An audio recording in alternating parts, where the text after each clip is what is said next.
Bismillahirrahmanirrahim. Assalamualaikum warahmatullahi wabarakatuh. Waalaikumsalam warahmatullahi wabarakatuh. Alhamdulillah. Asyhadu an la ilaha illallah wa asyhadu anna Muhammadan abduhu wa rasuluh la nabiyya ba'dahu. Rabbi shrah li sadri wa yassir li amri wahlul 'uqdatam min lisani yafqahu qawli. Allahumma sholli ala sayyidina Muhammad wa ala ali sayyidina Muhammad amma ba'd. Sahabatku yang dirahmati Allah, alhamdulillah pagi hari ini kita bisa berjumpa kembali dalam forum yang berbahagia, melanjutkan bahasan kita untuk lebih membekali diri di dalam menunaikan salah satu tugas besar peradaban, yaitu mendidik generasi-generasi Qurani, generasi Robbani yang akan meneruskan risalah Rasulullah Shallallahu Alaihi Wasallam di muka bumi. Sebuah tugas mulia yang tidak bisa kita lakukan dengan asal-asalan, akan tapi dengan persiapan yang baik, dengan ilmu yang baik, dengan ruhiyah yang baik, dan diantaranya pada kesempatan pagi hari ini, teman-teman belajar tentang pendidikan seksualitas sejak dini bersama saya Ida Nurlaila dari Wonderful Family Institute. Sahabatku semuanya, mari kita bersama ikhlaskan niat karena Allah SWT, karena dengan bekal niat yang ikhlas itulah akan tersampaikan amal-amal yang kita lakukan, waktu yang kita habiskan, tenaga yang kita keluarkan dengan akhirat kita. Bukan hanya menjadi amal dunia, akan tapi menjadi bekal dan amal akhirat kita yang akan mengantarkan kita kepada surganya Allah dan juga keridhoannya. Dan tentu bukanlah sebuah kebetulan bahwa pada pagi hari ini saya berjumpa dengan 28 ayah bunda yang luar biasa. Dari kota mana saja boleh dong interaksi, bisa di chat ya. Sahabat ini dari mana saja yang hadir pada kesempatan kali ini? Apakah dari wilayah Sumatera saja atau ada dari Padang? Masya Allah. Salam kenal ya Bunda Nurul Hidayati. Semoga bisa berjumpa di Padang. Singkawang, Kalbar. Wow, nyebrang lagi. Naik kapal apa naik apa tadi ya? Luar biasa. Teknologi Bangka, Allahu Akbar. Teknologi telah menghubungkan kita ya. Bangka Selatan, Masya Allah. Dari Riau. Ya, adakah yang dari Papua? Adakah yang dari Yogyakarta? Bisa tetanggaan sama saya, bisa main berjumpa dengan saya. Riau, Masya Allah ya. Masih ada kesempatan teman-teman kalau mengundang atau mengajak rekan, suami, eh, kerabat ya untuk bisa hadir, barangkali bisa lebih luas lagi ilmu yang kita dapatkan. Pagi hari ini saya berniat untuk berbagi ilmu dan juga mendapatkan ilmu dari teman-teman semuanya. Saya berniat untuk berbagi manfaat dan juga mendapatkan manfaat dari sahabat semuanya. Saya berniat untuk melakukan syiar dakwah dengan nilai-nilai Islam ya, dan semoga Allah berikan ilmu yang bermanfaat eh, bagi saya dan juga para sahabat semuanya, sebagaimana doa kita semuanya. Allahumma inni as'aluka ilman nafi'an wa rizqan wasi'an wa sifaan min kulli da'in wa saqamin. Kalau kita membaca meminum air zam-zam ya teman-teman. Semoga dengan bertambahnya ilmu kita juga rezeki kita juga semakin luas. Rezeki berupa kehidupan yang berkah, berupa anak-anak yang soleh dan solihah, dan juga rezeki yang paling tinggi yang kita harapkan adalah surganya Allah SWT dan keridhoannya. Baik, yang dulu saya baru bahas tentang bagaimana sinergi suami istri di dalam eh, membangun rumah tangganya untuk mendidik anak-anak yang soleh dan solihah. Saya teman-teman sambil berinteraksi dengan saya cek-cek sound kalau ada yang merasa suara saya kurang jelas boleh dituliskan. Kalau ada yang menganggap suara saya jelas juga boleh dituliskan ya. Biar saya dari waktu ke waktu juga bisa memantau, misalnya, oh ada masalah apa nih kalau suaranya nggak jelas ya, karena kita ini kan dibawa juga oleh angin ya. Kita doakan semoga sinyal saya dan sinyal teman-teman semuanya juga lancar, kuotanya aman ya, teman-teman, biar bisa menyimak sampai akhir nanti. Alhamdulillah, terima kasih. Ini ayah atau bunda nih, Radian ini ya. Terima kasih, suara saya jelas, Alhamdulillah.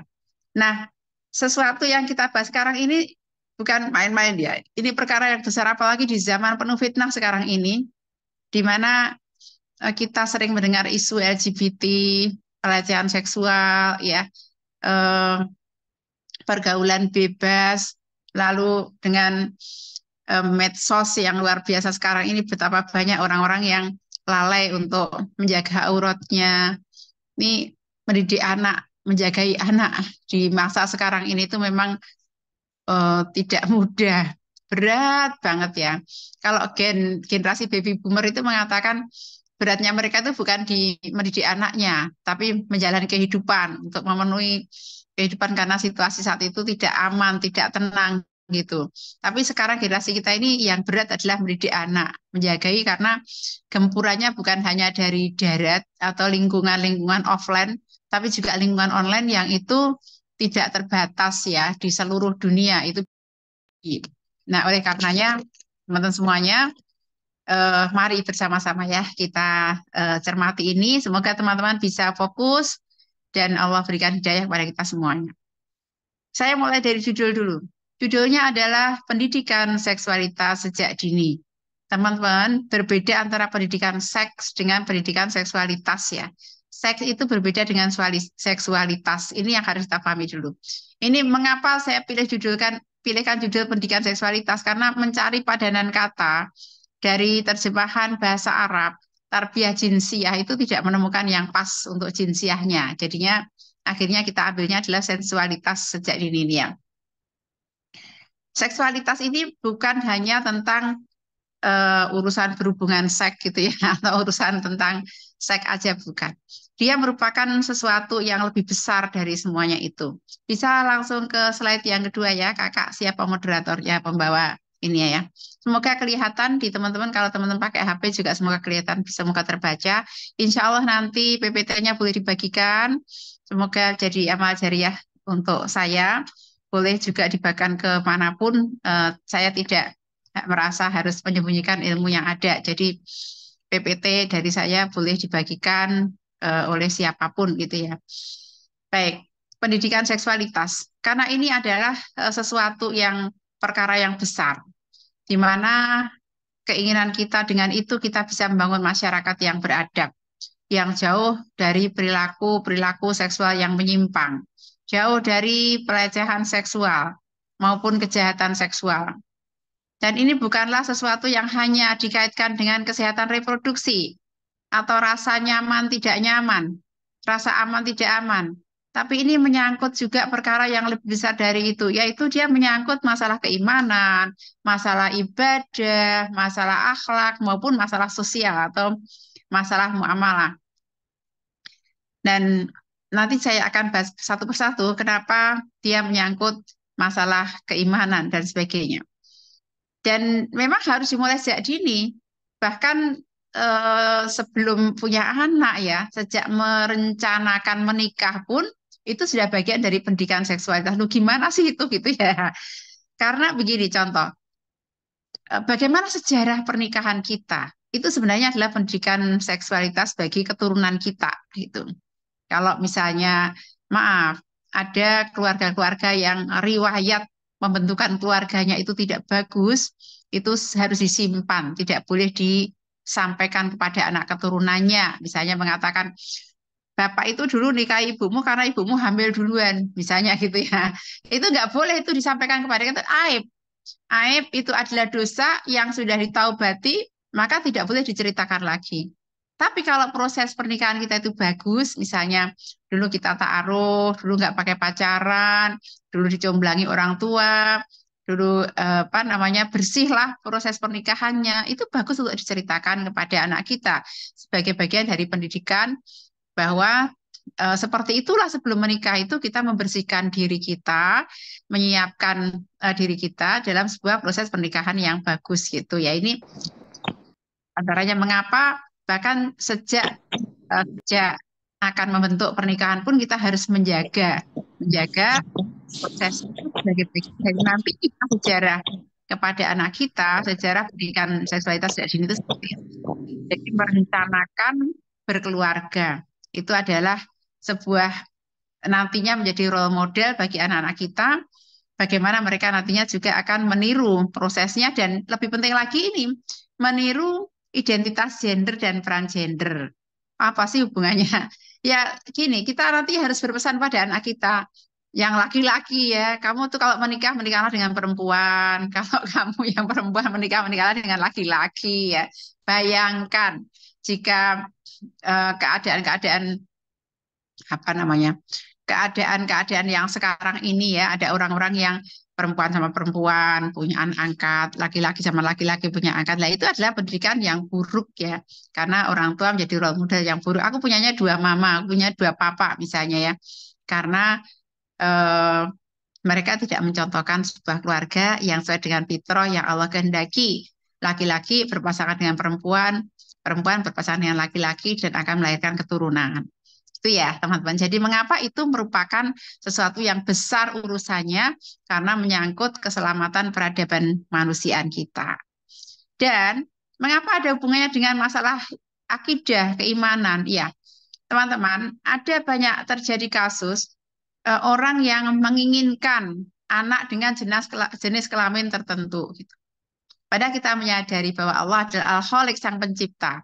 Kita tidak bisa untuk memaksakan kepada Allah bahwa aku maunya anak laki-laki, aku maunya anak perempuan. Saya bahkan mendengarkan sebuah kasus seorang perempuan diceraikan oleh suaminya karena punya anak dua perempuan dan tidak mau punya anak laki-laki. Dan akhirnya oleh suaminya diceraikan. Naudzubillah min dzalik ya.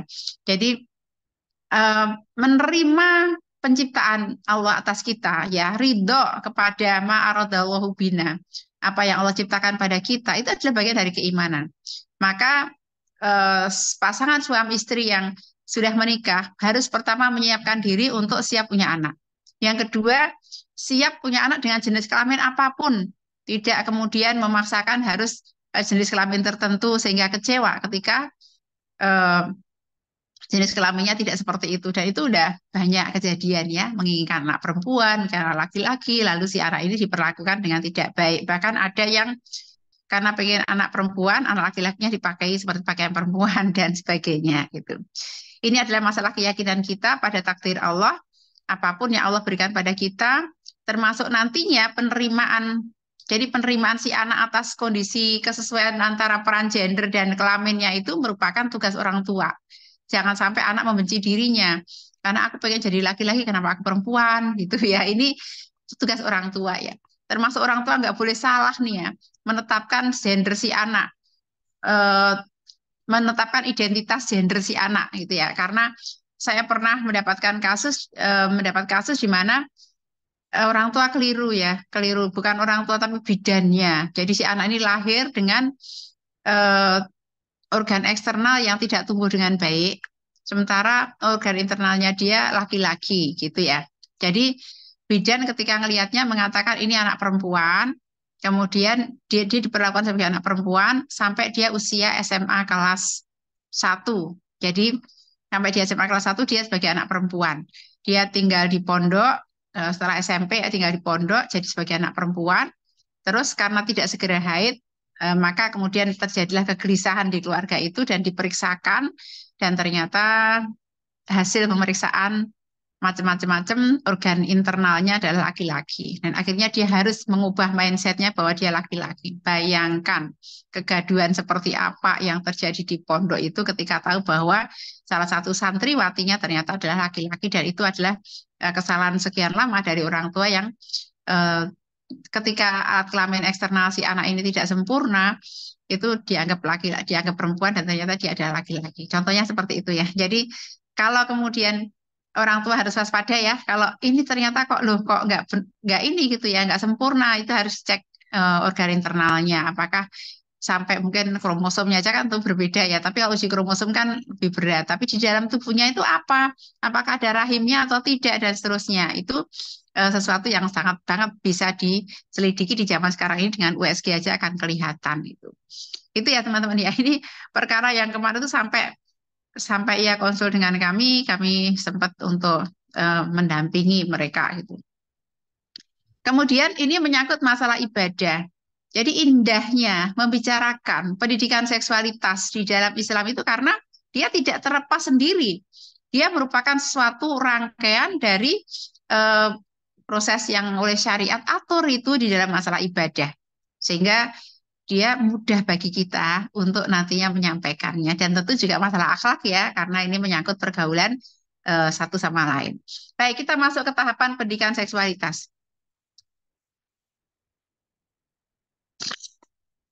Di slide selanjutnya ya. Baik. Nah, tahapan pendidikan seksualitas. Saya memulainya dari sejak anak lahir ya. Karena kalau yang tadi pengantarnya, prosesnya itu, ayo ini sudah terlambat semua, udah menikah semuanya, insya Allah ya, sudah laku semuanya. Tapi nantinya kalau kemudian mempersiapkan anak itu ya, itu memang dipersiapkan sejak anak usia 0 sampai 2 tahun. Ini pada usia masa bayi sampai masa penyusuan. Nah, mengapa dikatakan sejak dini tadi ya? Karena kita tidak hanya menjelang balik anak kita nasihati masalah seksualitas bukan.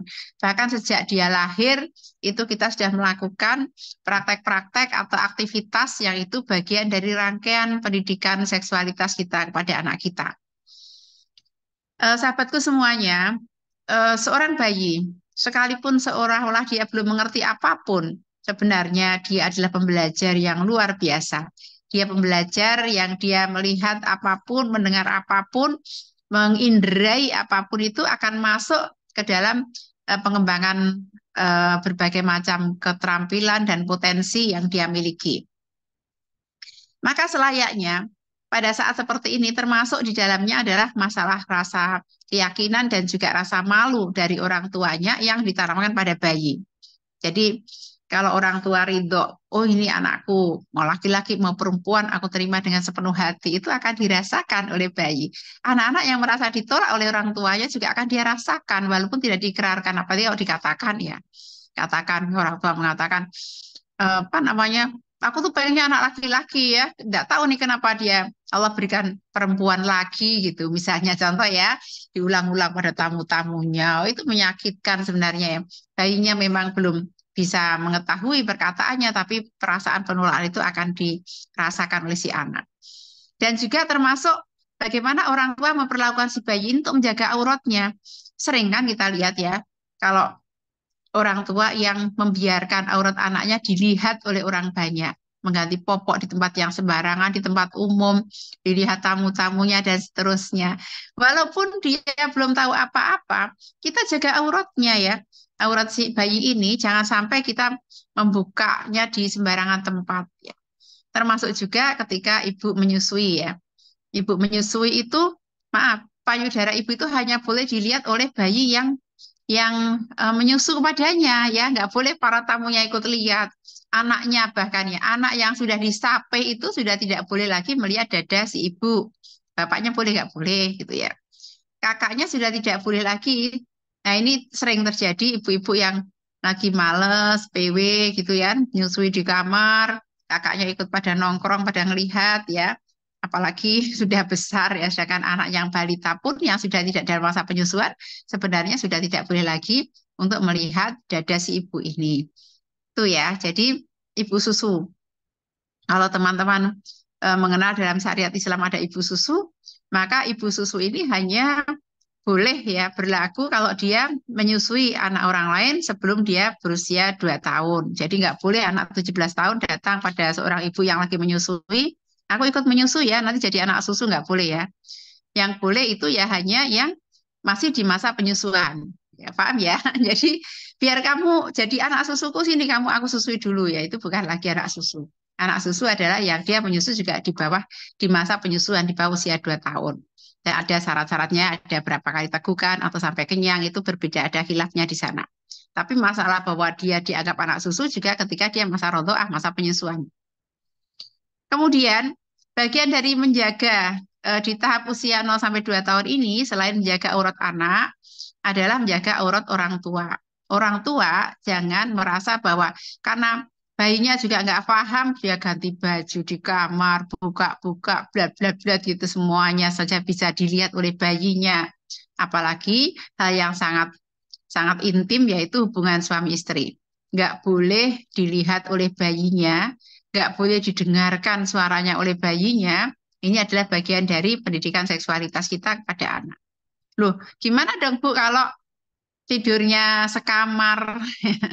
Makanya ya harus hati-hati, pastikan anaknya sudah tidur pulas gitu. Atau lindungi biar pakai sutra biar nggak kelihatan kalau dia terbangun tiba-tiba. Ini anak usia 0,2 tahun loh ya, bukan di atasnya lagi loh ya. Jadi teman-teman harus pastikan kalau di bawah 2 tahun kalau harus cuma punya kamar satu mau ditaruh di mana anaknya misalnya karena orang tua harus melakukan juga hubungan seksualitas. Teman-teman, masalah seksualitas orang tua, hubungan intim orang tua ini bisa terganggu ya pada saat orang tua punya anak kalau mereka tidak ada kesepahaman dan tidak memahami ini atau tidak pandai di dalam memanagenya dan itu berpengaruh pada keharmonisan suami istri. Tuh. Paham ya sampai di sini ya. Baik, kita akan melanjutkan pada usia 2 sampai 4 tahun. Nah, teman-teman semuanya, ini sudah masuk masa penyapihan. Masa penyapihan. Jadi, semestinya orang anak sudah tidak lagi berhak melihat eh, payudara si ibu ya pada saat seperti ini. Jadi, harus ditutup auratnya si ibu ini. Tidak boleh kemudian dia melihat atau pegang-pegang misalnya biasanya prosesnya memang pakai pakai toleransi lah ya. Nah itu kadang-kadang tidak bisa plek langsung disapih. Ada masa misalnya dia megang tapi dari luar ya nempel aja gitu. Itu kadang-kadang anak masih merasa butuh ikatan seperti itu. Tapi tidak boleh lagi melihatnya. Maka di usia ini memang usia yang cukup berat ya antara usia toilet training dengan usia penyapihan. Mana lagi juga mulai makan empasinya sudah masuk ke makanan yang bermacam-macam. Eh, ini tantangan bagi orang tua untuk bisa melakukan semua proses itu secara bertahap ya biar selesainya bareng-bareng gitu.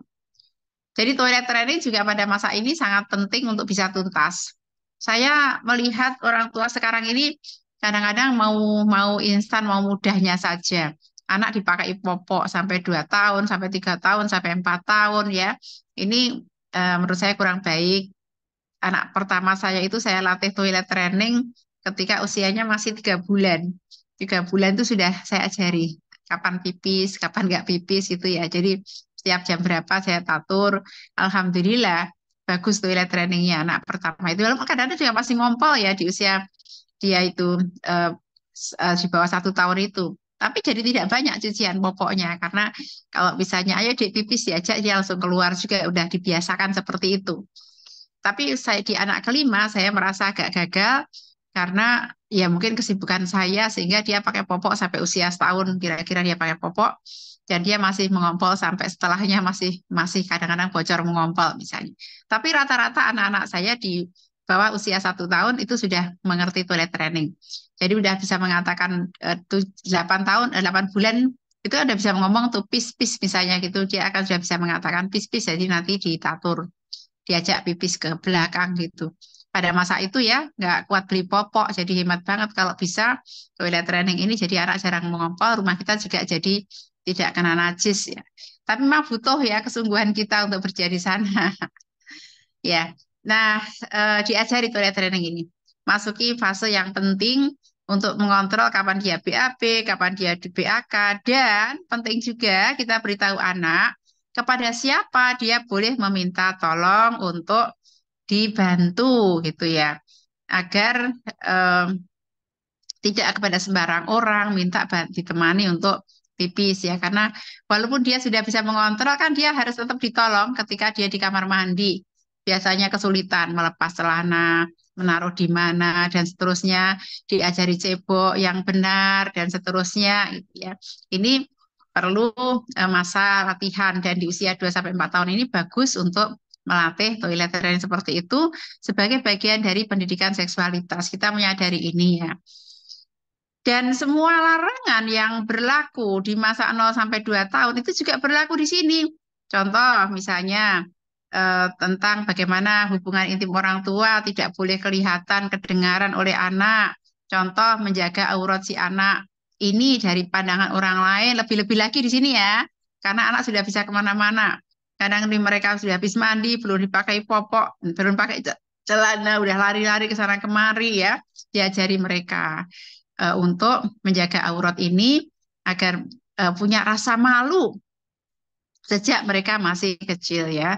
Kita ajari hadisnya, inna nuhina anturo auratuna. Jadi mereka pun mengerti bahwa mereka tidak boleh memperlihatkan aurat mereka.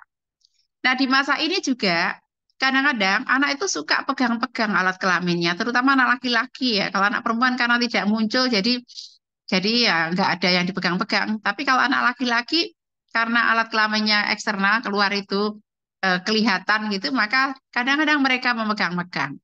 Mungkin pada awalnya ketika memegang-megang itu adalah karena yes ya seperti memegang bagian badan yang lain, akan tapi ketika itu dibiarkan berkelanjutan itu bisa berbahaya. Itu menjadi maaf kalau kita mengatakannya kayak dia eh, apa namanya? Jadi lupa nama istilahnya ya. Memuaskan diri dengan tangan itu apa namanya? Jadi itu bisa kejadian seperti itu karena mungkin dia merasakan kenyamanan. Ada anak-anak yang kalau takut itu refleksnya tuh megang alat kelaminnya. Gitu ya. Kalau dia cemas dia megang alat kelaminnya karena dia merasakan kenyamanan ketika dia megang itu. Nah, gimana nih? Kadang-kadang anak itu ngedot tidur, tangan kanannya megang dot, tangan kirinya pegang alat kelaminnya. Ini saya kadang-kadang menyaksikan anak yang demikian. Orang tua harus mengalihkan tangan si anak ini ya kepada kegiatan yang lain. Kalau tangan ini sibuk dengan kegiatan yang lain, dia tidak akan megang-megang alat kelaminnya. Jadi kadang kita mau beritahukan, tapi kan refleks aja dia kadang megang aja. Kita beritahukan pada dia ya bahwa bagian tubuh kita itu memang boleh dipegang, tapi untuk keperluan-keperluan tertentu. Lalu kita akan mengajari dia sopan santun. Mana bagian tubuh yang kalau dipegang di muka umum itu sopan, kalau dipegang di muka umum tidak sopan ya. Kita tunjukkan aurat wudhu adalah bagian-bagian tubuh yang kalau kita pegang di tempat umum itu sesuatu yang tidak apa-apa. Tapi kalau kemudian eh, bagian tubuh yang untuk berwudu ya. Kemudian kalau anggota wudu istilahnya ya. Tapi kalau dubur dan kubul itu bukan sesuatu yang boleh kita pegang-pegang di tempat umum. Kita hanya megangnya ketika kita punya keperluan, seperti kita mau bersuci atau kita mau mengobati misalnya gitu. Nah, tangan ini disibukkanlah si anak itu dengan mainkan tali, dengan membaca buku ya. Kalau teman-teman sebelum tidur bacakan buku, pegangi dia buku atau pegangi alat peraganya, bonekanya atau mainannya gitu ya, untuk kemudian disibukkan si tangan ini. Karena tadi dia bisa kebawa kepada maaf onani atau masturbasi kalau karena ketidaksengajaan. Karena justru karena dia memainkan, dia merasakan kenikmatan dan akhirnya dia ketagihan untuk melakukannya. Memang bukan fantasi seksual yang dimiliki karena dia masih kanak-kanak, tapi sekedar dia merasakan kok enak ya dipegang-pegang, maka itu bisa berkelanjutan. Hati-hati dengan seperti ini. Ini masa yang cukup krusial ya, 2 sampai 4 tahun. Kalau yang tadi itu kan anak lebih pasif itu. Kalau di sini anak mulai aktif dengan gerakan tangannya gitu ya, itu mulai aktif, maka orang tua pandai-pandailah menjaga fase usia ini. Semoga di usia sampai 4 tahun itu toilet training sudah tuntas. Baik, kita masuk ke usia 4 sampai 7 tahun. Anak pada masa ini eh, sudah kita pahamkan bahwa dia hanya boleh dicebok dan dilihat auratnya oleh mahram atau mungkin pengasuh yang dipercaya atau ibu guru di sekolah gitu ya. Jadi di sambil seiring dengan proses bahwa kita ajari dia istinja secara mandiri dan benar. Caranya bagaimana? Ya caranya kita contohkan ini loh, bukan pakai alat kelamin dia ya, bukan pakai pakai alat kelamin orang tua ya, mencontohkannya. Begini ya caranya nak gitu. Kita contohkan pada dia. Begini caranya gitu. Untuk eh, apa namanya? Mencebok gitu. Kadang anak kan mau BAB itu jijik, aku jijik sama kotoranku sendiri. Diajari untuk disiram dulu dengan air sampai bersih, tangannya dikasih sabun, lalu kemudian digosok. Kalau anak perempuan, ngusapnya dari belakang, dari depan ke belakang, karena di belakang itu lebih banyak kumannya daripada depan misalnya. Kemudian disela-selai jarinya. Kalau anak laki-laki ujungnya harus dikeluarkan ya, dikeluarkan sisa air seninya misalnya. Ini bagian-bagian dari kita mengajari anak. Bukan hanya cukup disemprot, tapi juga dibersihkan ya dengan tangan, benar-benar dikeluarkan sisa air seninya misalnya. Sampai dia nanti bisa melakukannya sendiri, kita yakin dia bisa istinja dengan benar di usia 7 tahun ya. Ini cara mengajarinya, prosesinya seperti apa gitu, dilatih sampai dia tahu mengenal secara istilah dan prakteknya dan prosesi cebok ini adalah bagian dari ibadah sehingga pada 7 tahun itu dia bisa melakukan dengan benar. Karena mulai 7 tahun ini memang diajari syariat ya, anak-anak diajari syariat. Dan anak-anak juga kita kenalkan pada area tubuh. Mana sih yang boleh dilihat, boleh disentuh oleh orang lain. Ini biar anak tidak lagi tidak menjadi program korban pelecehan seksual. Ya, kalau anak laki-laki kan antara pusat dan lutut. Kalau anak perempuan ditambah area dada. Dan ini bukan alasan, oh kalau teman-teman lihat ada video-video tentang pendidikan seksualitas ini, apa namanya, kadang-kadang ya itu kalau kamu merasa tidak nyaman, maka kamu boleh berteriak. Bukan hanya urusan nyaman atau tidak nyaman, karena pandainya si pelaku itu kadang-kadang justru anak merasa nyaman dipangku, dipeluk-peluk, dicium-cium, disayang-sayang. Kita beritahukan pada dia siapa mahram dan siapa yang bukan mahram. Nanti mulai usia kalau mulai 4 tahun sebenarnya sudah bisa dikenalkan pada pohon mahram. Nanti teman-teman boleh googling yang lihat apa itu pohon mahram. Ya, anak-anak itu seneng banget ya kalau diajak untuk mengenali ini loh, ini orang tua kita dari sana, lalu membuat pohon mahramnya sendiri di rumah. Ini loh yang boleh sama melihat aurat kamu, ini yang apa namanya nggak boleh, kapan boleh dilihatnya. Pernah ya teman-teman melihat pohon mahram itu ya, bagan apa diagram mahram. Kita buat sendiri dari jalur kakek, dari jalur nenek, ya ini paman, ya ini bibi, kemudian ke samping, ya sepupu-sepupu dan seterusnya. Ini nanti terutama setelah 7 tahun, tapi mulai dari 4 tahun sebenarnya mereka udah bisa diajak untuk bareng-bareng walaupun sederhana. Kalau udah mulai 7 tahun lebih rumit lagi, pohon mahram ini kita sampaikan pada anak-anak. Jadi dilatih untuk menjaga aurat ini bukan hanya urusan nyaman atau tidak nyaman, tapi ini adalah perintah agama. Bahwa semua yang dia lakukan itu bukan berdasarkan hawa nafsu atau perasaan, akan tapi ini adalah bagian dari bagaimana Allah mengatur kehidupan kita. Kemudian anak juga bukan hanya belajar memproteksi diri, jadi anak harus belajar memproteksi diri ya. Kalau kamu disentuh di area ini, misalnya, kamu harus menolak siapapun dia yang melakukannya, kecuali misalnya eh, diperiksa tenaga medis dengan pengawasan dokter atau orang yang punya kompetensi misalnya atau punya kewenangan misalnya.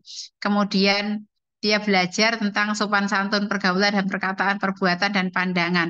Ini perlu saya tekankan karena begini. eh, Suatu ketika terjadi kehebohan di sebuah TK ya di sebuah TK. Ada anak kelas A itu yang apa sayang sayang. Jadi dia itu memburu-buru anak perempuan untuk diciumi dipeluk karena sayang katanya gitu. Ngeri ya, ngeri. Jadi anak-anak perempuan berlarian gitu, ketakutan karena anak laki-laki ini peluk-peluk, sayang-sayang gitu. Nah, mungkin orang tua itu suka gemes-gemes sama anaknya, suka peluk-peluk, cium-cium, mengatakan sayang-sayang. Iya, kalau orang tua emang kan kayak gitu. Lah itu perilakunya ditiru oleh anaknya. Mungkin juga orang tua ngajari anak ini kepada anak yang lebih kecil kan. Kita kan suka begitu ya.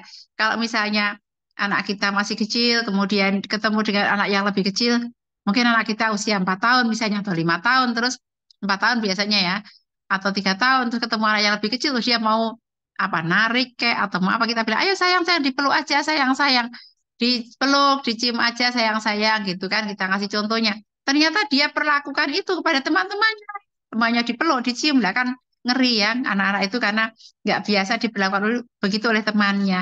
Ini kita beritahukan bahwa kalau kita mau menyentuh orang lain itu kita minta izin, ya nggak?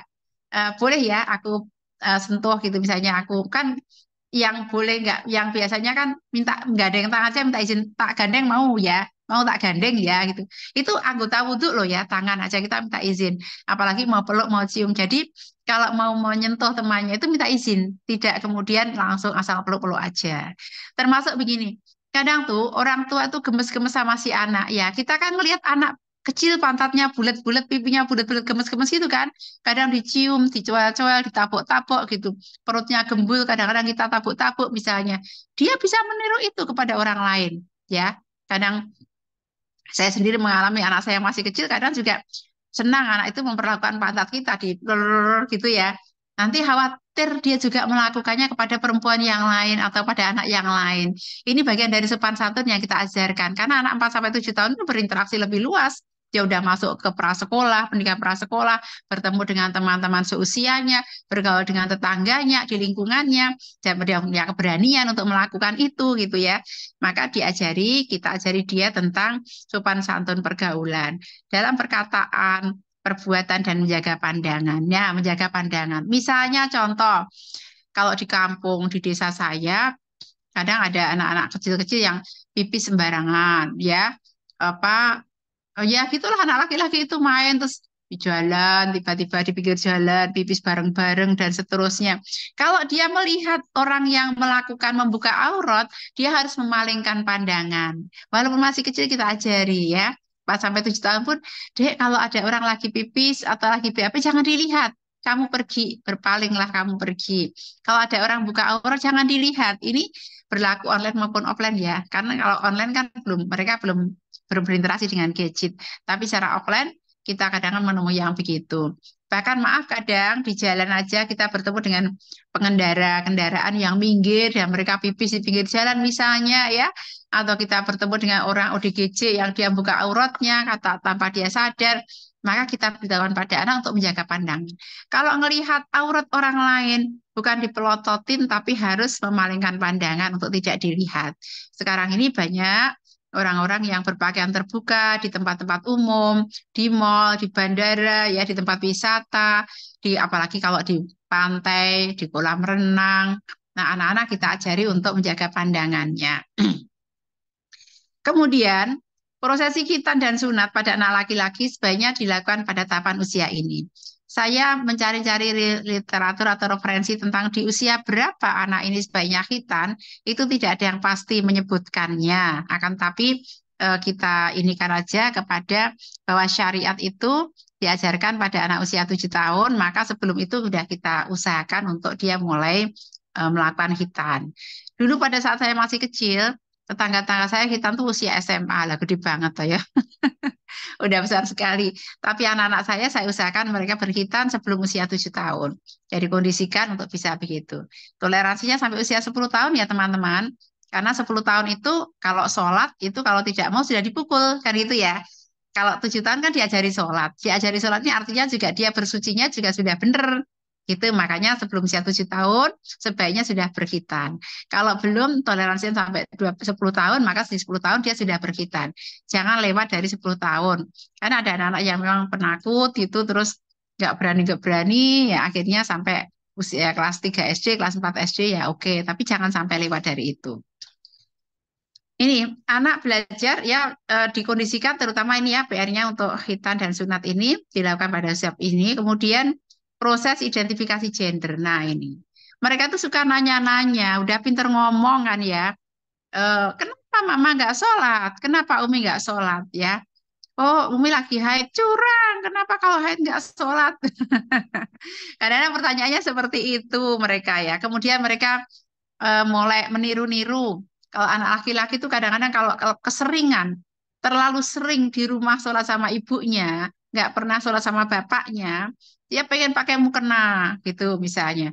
Terlalu banyak bergaul dengan saudara perempuan, dengan ibunya, lalu dia pengen lipstikan, pengen apa pakai bedak, pengen pakai kerudung, nyoba-nyoba. Ini karena kurangnya keseimbangan interaksi dia dengan laki-laki, maka ayah hadirlah untuk memberikan sosok identifikasi gender sebagai seorang peran gender seorang laki-laki. Ya ini agar pembentukan identitas dirinya tidak ada penyimpangan. Maka para ayah hadirlah ya para ayah, bukan hanya hadir secara fisik, tapi juga hadir dalam sisi-sisi yang lain. Ya, sisi pendidikan atau tarbiyah untuk anaknya, ayah hadirlah sebagai kutua, sebagai teladan, sebagai partner teman untuk bermain pada anak, sebagai teman untuk beraktivitas ya kepada anak ya, sebagai teman untuk guru spiritual bagi anak. Hadirlah para ayah, gandenglah anak ke masjid di usia 4 sampai 7 tahun ini sudah dilakukan. Kemudian usia kita masuk aja, ya bentar tadi. Jadi agar tidak terjadi penyimpangan ya. Ini kalau kurangnya kehadiran ayah atau kehadiran ibu ya ini berbahaya. saya punya kasus di mana ada anak laki-laki yang dia lebih keibuan daripada istrinya karena ibunya sangat penyayang, bapaknya kurang hadir. Jadi dia tumbuh lebih banyak mengambil sifat-sifat ibunya yang dia penyayang, dia romantis, dia lembut, dia pintar masak, dia suka anak-anak gitu. Masya Allah ya. Kemudian ya akhirnya adalah gitu ya problem di keluarganya karena istrinya tidak demikian. Istrinya sebaliknya. Jadi istrinya ini dari keluarga yang broken, ibunya sendirian dan dia dititipkan di orang tuanya, diasuh oleh neneknya, ya serumah. Tapi ibu ini tumbuh menjadi seorang laki-laki seorang perempuan yang tulang punggung. Maka si anak perempuan ini juga dididik menjadi tulang punggung, bukan tulang rusuk. Jadinya dia lebih maskulin daripada suaminya. Dia lebih ya, karena nggak punya saudara, dia juga kurang terasah di dalam dia eh, apa ya aspek dia keibuannya sehingga dia kurang keibuan dibandingkan dengan suaminya. Akhirnya kebingungan mereka karena mereka akan bertukar peran di situ.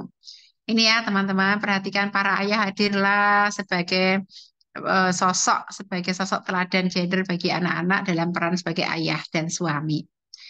Usia 7 tahun, kita masuk ini terminal yang penting ya. Jadi ada terminal penting di dalam pendidikan anak ini, teman-teman, di antaranya adalah usia 7 tahun. Di dalam semua stepnya ya, baik ibadah, baik akhlak, kemandirian, ini terminal sangat penting adalah usia 7 tahun. Anak sudah memahami batasan aurat. Jadi mereka udah ngerti loh, ini aurat yang mereka harus jaga. Itu. Aurat ini bertingkat-tingkat teman-teman ya. Kita tingkatan selanjutnya kita berikan kalau mereka sudah balik. Tapi tingkatan yang setidaknya adalah mahram dan non mahram aja. Karena mahram nanti berbeda-beda. Kan ya kan? Aurat kita yang udah dewasa begini, itu kan yang dilihat suami dan dilihat anak itu berbeda. Yang boleh dilihat suami dan dilihat oleh anak atau oleh ayah kita kan berbeda. Atau oleh ayah mertua kita kan berbeda dengan yang boleh dilihat oleh suami. Ayah mertua kita, ayah kita, anak laki-laki kita hanya berhak melihat aurat kita, anggota wudhu kita, ya dari leher ke atas, ya, kemudian tangan sampai siku. Mereka nggak boleh melihat ketiak kita, ya, kemudian dari kaki sampai betis. Mereka nggak boleh melihat paha kita, tapi suami boleh melihat keseluruhan. Tapi untuk anak usia 7 tahun ya sebatas bahwa mahram dan non mahram karena mereka belum sampai pada pembicaraan tentang suami istri. Anak bisa memahami batasan aurat, ya. Jadi gampangnya menerangkan pada mereka adalah eh, anggota wudhu itu gampang pada mereka. Maka jangan membiasakan anak perempuan pakai you can see, pakai baju tank top, ya ini karena itu bagian dari aurat yang harus tidak dibuka gitu. Memang kalau kalimatnya hanya dada ya, kalau perempuan, kalau laki-laki kan pusar sampai lutut gitu. Tapi kalau perempuan tetap saja ya kita jaga area dada itu. Kemudian anak memiliki konsep gender yang sesuai antara fisik dan mental psikis. Jadi kalau dia perempuan ya dia terima bahwa takdir penciptaannya dia perempuan. Dia berperilaku sebagai seorang perempuan sesuai dengan urf atau kebiasaan setempat. Kalau dia anak laki-laki, maka dia juga terima gendernya. Kenapa saya katakan sesuai urf atau kebiasaan setempat? Nah, kalau di Arab laki-laki pakai gamis ya kan? Mungkin kalau di sini udah mulai terbiasa, tapi kan agak agak janggal gitu. Kalau di Arab, kalau di Barat mungkin perempuan pakai celana biasa aja gitu ya. Tapi kalau misalnya di Arab keluar perempuan ya nggak pakai Arab, bukan di Arab, tapi di Mekah, di Madinah misalnya kita ngelihat kebanyakan ya perempuan pakai gamis. Di rumah mereka pakai celana, di luar mereka pakai gamis misalnya. Ini karena kebiasaan yang ada di setempat. Itulah bagaimana Islam itu tidak menentukan model baju, hanya dikatakan tidak ketat, tidak transparan itu ya, eh, untuk menunjukkan aurat seorang perempuan, untuk melindungi aurat oleh perempuan, seorang perempuan. Jadi mereka menerima kesesuaian antara fisik dan mental psikisnya. Ini kita pastikan ya di usia 7 tahun sampai 7 tahun ini ya terminal-terminal udah bisa dicapai. Belajar menutup aurat secara sempurna, anak mengerti dan mempraktekkan adab pergaulan, Nah, ini dia yang item. Anak telah dipisahkan tidurnya dari orang tua. Anak belajar adab meminta izin memasuki kamar orang tua. Jadi bisa tidur ya Bu, Bapak, anak-anak 7 tahun ini. Kalau terlambat, itu bukan hanya urusan teknis loh ya. Memisahkan anak tidur adalah melatih tentang kemandiriannya, tentang kepemimpinan dirinya, manajemen diri dia, tentang keyakinan dia kepada Allah, ya, tentang keberanian dia. Ini adalah memisahkan tidur dan itu menjaga keharmonisan orang tua. Saya banyak bertemu dengan para klien karena saya konselor keluarga yang mereka bermasalah suami istri karena mereka bisa tidur gara-gara si istri tidur dengan anak-anak. Ya, sampai anaknya usia 12 tahun, laki-laki masih tidur sama ibunya. Bapaknya kan nggak bisa menyentuh ibunya. Padahal keharmonisan suami istri itu diantaranya dibangun dengan kedekatan fisik. Banyaknya interaksi fisik laki-laki dan perempuan suami istri ini itu akan membuat mereka lebih lebih harmonis. Mereka lebih gampang mencapai kesejiwaan. Makanya saya kalau orang kok komunikasi sama pasangannya nggak nyambung-nyambung, bertengkar terus, ya tegangan tinggi, bahkan akhirnya maaf salah satu selingkuh, biasanya saya tanya gimana cara tidurnya. Biasanya mereka bisa tidur, alasannya apa? Karena si anak tidur sama orang tua, ini terlambat di dalam masakan tidur anak, membahayakan tentang keberlangsungan kehidupan seksual ayah dan ibunya sendiri. Nah, perlu di sini teman-teman ya untuk bisa memisahkan tidur anak. Memisahkan tidur ini juga ada tahapannya, teman-teman ya. Misalnya, pada awalnya mereka tidur sekamar dalam kasur yang berbeda, lalu tidur di kamar yang terhubung kalau memungkinkan, atau ditemani dulu lalu ditinggalkan. Disampaikan, bukan ditilap ya Pak. Ibu temani kalau kamu udah tidur, ibu akan tinggalkan. Kalau mereka takut gelap, dipakai lampu dulu. Gitu karena tidur bagusnya itu kan kalau nggak pakai lampu, gelap gulita itu lebih bagus. Tapi mereka takut gelap ya, pakai lampu dulu, temaram misalnya.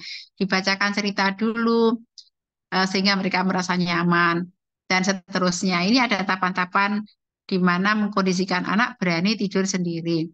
Janganlah cinta orang tua membunuh kemandirian anak, membunuh kepemimpinan anak, membunuh keyakinan anak karena orang tua tidak tega anaknya tidur sendiri, dikeloli sampai besar ya, ditinggal diajarilah anaknya untuk mandiri, bisa tidur dari orang tua.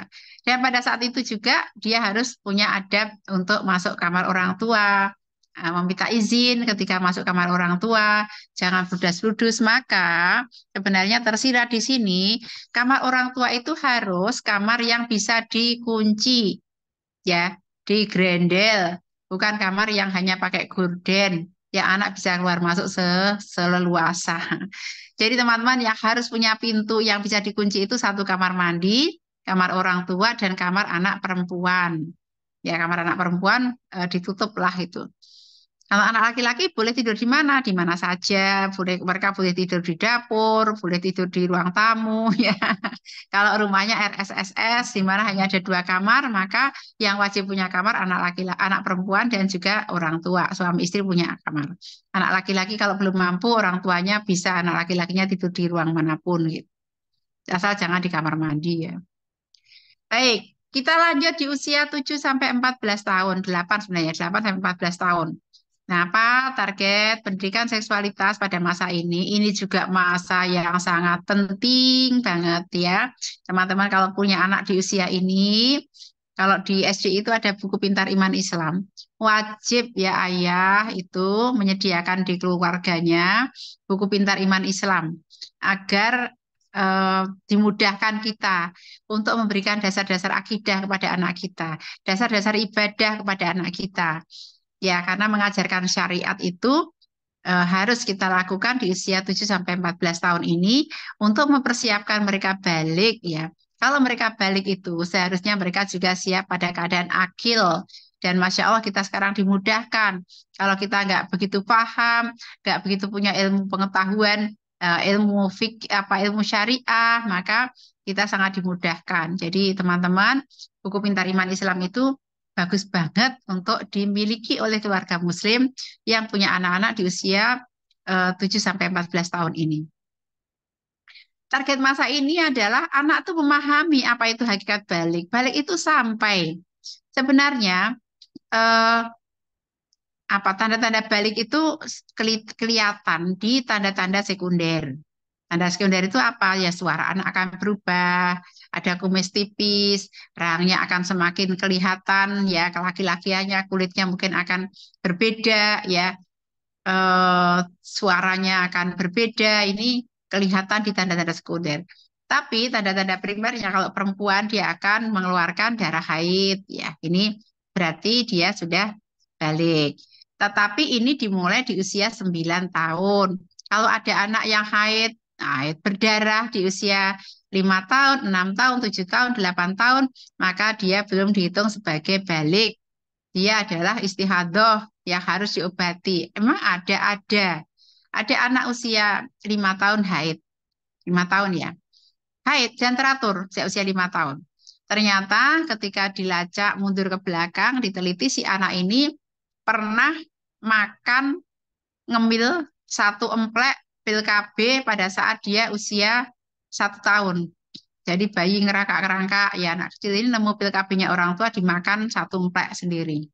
Jadinya ada masalah ya kematangan yang cepat begitu pada sisi organ reproduksinya pada usia 5 tahun dia sudah haid. Tidak dihitung sebagai haid, dia belum mendapatkan taklif. Nanti dihitungnya ketika dia usia 9 tahun.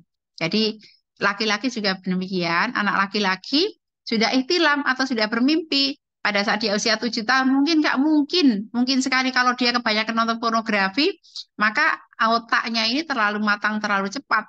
Dan itu akan dibanjiri ya oleh tumbuhnya hormon maskulinitas, seksualitas dia, maka dia pun akan punya fantasi-fantasi yang menyebabkan dia bisa bermimpi pada saat dia usia masih muda itu, tapi dia belum dihitung sebagai balik. Oleh karenanya jaga anak kita ya dari racun-racun, dari paparan, dari seperti itu ya, yang bisa membuat mereka terlalu dini untuk matang.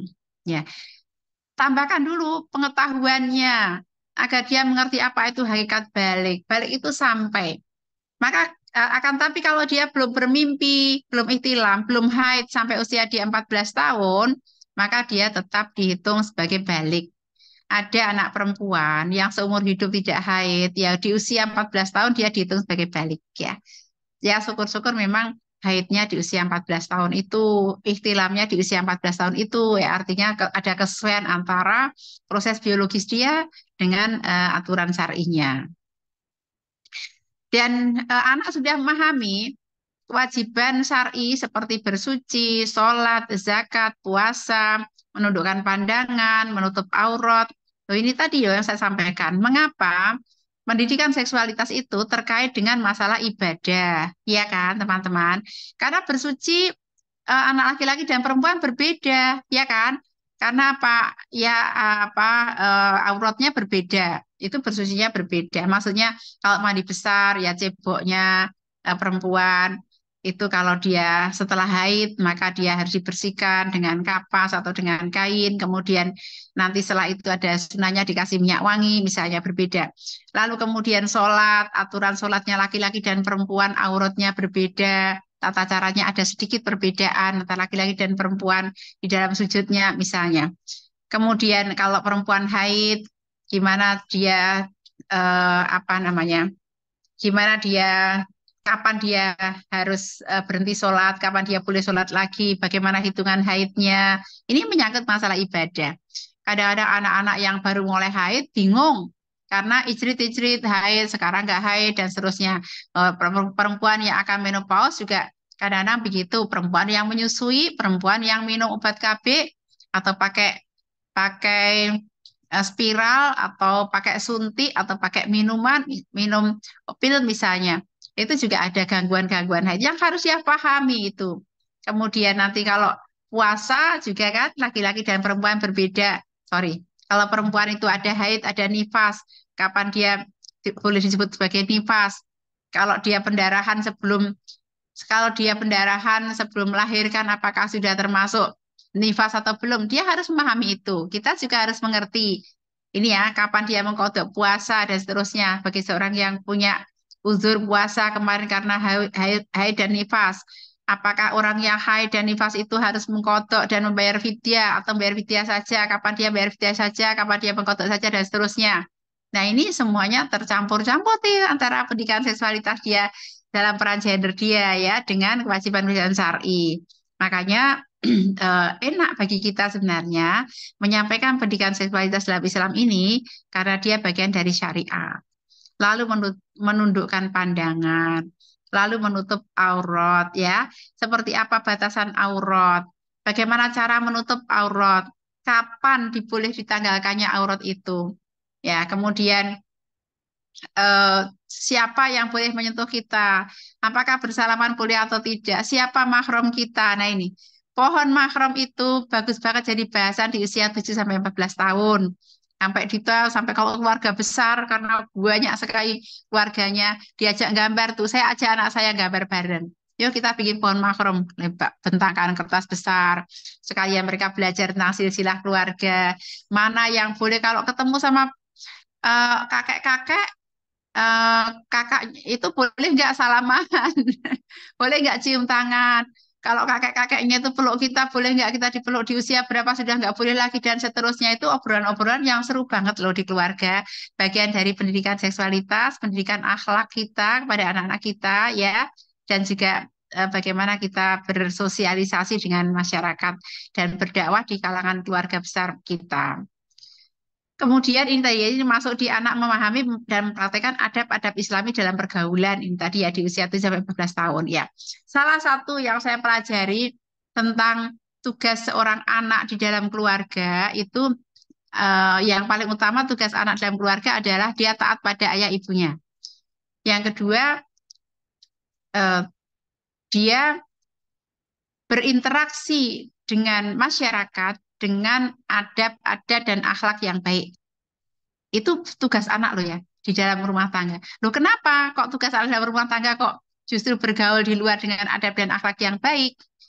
Karena adab dan akhlak yang baik yang dilakukan di luar itu adalah cerminan dari mana pendidikan adab di dalam keluarganya gitu. Jadi kalau orang saya mengatakan misalnya ada anak kok nggak sopan, lalu orang mengatakan anaknya sopo itu gitu ya, anaknya siapa itu? Atau ada anak yang apa kelihatan solih banget. Saya ingat anak saya nomor 5 itu kan dari kecil halus, solih, kemudian sopan santun gitu. Dan kelihatan kepemimpinannya. Jadi dia masih kelas kelas 2 lalu dia ngimamin sholat teman-temannya. Kemudian ada yang nanya, anak Sopo kayak kok pinter banget ngimami. Terus kelihatan khusyuk, kelihatan pinter gitu. Terus katakan, oh anaknya Pak Cah gitu, saya Masya Allah gitu ya. Orang itu bertanya itu anak Sopo itu baik anak kita kelihatan baik atau tidak baik itu akan ditanya anak Sopo. Maksudnya adalah cerminan dari pendidikan di dalam keluarga kita. Makanya di keluarga kita praktekkan adab-adab Islami dalam pergaulan itu ya. Misalnya bagaimana interaksi laki-laki dan perempuan. Ini penting ya karena begini. Kalau anak itu usianya sampai 7 tahun, biasanya kita biarkan mereka itu bergaul dengan anak laki-laki juga, ya. Kita biarkan ubiang-ubiung juga sama anak laki-laki, ya main-main. Kadang mereka masih gulat-gulatan, kadang ya begitulah ya. Tapi di usia 7 sampai 14 tahun, kita ajari untuk mulai mengambil jarak dengan anak laki-laki, kalau anak perempuan. Maksudnya dengan berbeda jenis itu mengambil jarak. Jangan lagi ada gelut-gelutan, guling-gulingan, ya seperti itu. Ini karena mereka sudah harus belajar untuk bergaul yang itu tadi ya syariat sesuai syariat. Kita ajarkan etika atau adab interaksi antara laki-laki dan perempuan. Tidak kita buka atau kita bebaskan begitu saja antara anak laki-laki dan anak perempuan di sini. Misalnya menundukkan pandangan, tidak berkhawat, tidak ikhtilat ya. Tidak berkumpul-kumpul nongkrong tanpa agenda yang jelas. Ini ada hadisnya ya. Kalau di antara adab interaksi laki-laki dan perempuan itu adalah ada agenda pertemuan yang jelas. Ya, apa misinya tuh apa ngumpul tuh rapat, mengerjakan PR dan sebagainya. Itu ada agenda yang jelas. Bukan asal main ubiang-ubiung gerubak-gerubuk enggak boleh. Kemudian juga memahami konsep makrom tadi sudah saya sampaikan ya dibuat pohon makrom dan sebagainya. Ya ini ya usia 7 sampai 14 tahun anak-anak belajar dan nanti akan muncul banyak pertanyaan-pertanyaan tentang pacaran ya di usia ini tuh anak tuh pacok-pacokan dan dia ngelihat temennya anak SD itu sekarang sudah mulai apa ya istilahnya punya keras apa-apa Jawa sekarang istilahnya lalu nembak-nembakan ya mulai ada surat-suratan saya pernah mendapatkan pertanyaan dari guru yang kaget gara-gara begini si guru ini nanya ke murid-muridnya satu persatu anaknya baru usia kelas 2 SD ya, ditanya. Satu persatu tanya, apa yang membuat mengganggu kamu konsentrasi di kelas gitu. Gitu kan. Macam-macam kan. Katanya misalnya anak saya menjawab, gerah, sumuk gitu. Waktu itu belum ada AC di kelasnya. Panas nggak bisa konsentrasi itu misalnya. Atau temanku usil, temanku ribut. Tidak ada salah satu anak itu, laki-laki, yang ketika ditanya apa yang mengganggu konsentrasi kamu dalam kelas, kata dia, kecantikan si ini dan si ini bayangkan gitu ya betapa jeblak gurunya masa aku terganggu konsentrasi karena kecantikan si ini dan si ini itu bisa loh ya anak usia kelas usia 8 tahun ya terganggu oleh kecantikan temannya saya juga aduh gitu judek juga kelihatannya gitu Masya Allah jadi di sini teman-teman ya di usia 7 sampai 14 tahun ini banyak sekali PR dari orang tua. Makanya banyak baca, banyak dialog, ikut seminar, dan sebagainya, saling tukar pengalaman, agar kita bisa mengawal prosesnya dengan baik. Ya. Karena itu 14 tahun mereka sudah balik. Sekarang ini ada kesenjangan yang panjang antara akil dan balik. Anak-anak balik pada usia 10 tahun dan pada balik. Tapi mereka akalnya sampai, akalnya bisa terdidik dengan memadai, mereka memahami seperti pemahaman orang dewasa, berpikir dengan pikiran orang dewasa, bisa mengendalikan diri, bisa mengambil keputusan yang sesuai dengan syariat, itu di usia berapa gitu. Biasanya habis lulus kuliah, baru mereka bisa dikatakan bisa apa dewasa sepenuhnya. Jadi ada bentangan panjang, itu tugas orang tua mendekatkan bahwa pada saat mereka balik, setidaknya mereka sudah dekat dengan akil atau bahkan sudah akil. Nah, ini prosesnya ya, hanya 7 tahun untuk mengusahakan semuanya itu, ya membekali dengan ilmu syariat dan juga ilmu kehidupan. Baik, sahabatku semuanya, jadi tarbiyah jinsiyah, slide selanjutnya adalah upaya mendidik nafsu syahwat agar sesuai dengan nilai-nilai Islam, sehingga menjadi nafsu yang dirahmati oleh Allah SWT. Dengan tujuan terbentuknya sakinah, mawaddah, warohmah dalam sebuah rumah tangga yang mampu mendidik keturunannya untuk mentaati perintah Allah sehingga menjadi manusia yang terbebas dari zina. Ya, ini salah satu definisi yang dibuat ya dalam salah satu buku rujukan yang saya baca. Bahwa dia adalah upaya untuk mendidik nafsu syahwat agar sesuai dengan nilai-nilai Islam. Sehingga dia menjadi nafsu yang dirahmati oleh Allah rahmat Allah yang kita cari dalam kehidupan kita ya teman-teman. Dengan itu maka keluarga sakinah, mawaddah warahmah itu akan bisa terbentuk. Apa sih nafsu sahabat itu? Kalau dalam surat Ali Imran ayat yang ke-14 ya, dijadikan indah pada pandangan manusia ya zuina linasi hubbu syahwati minan nisa'i gitu ya.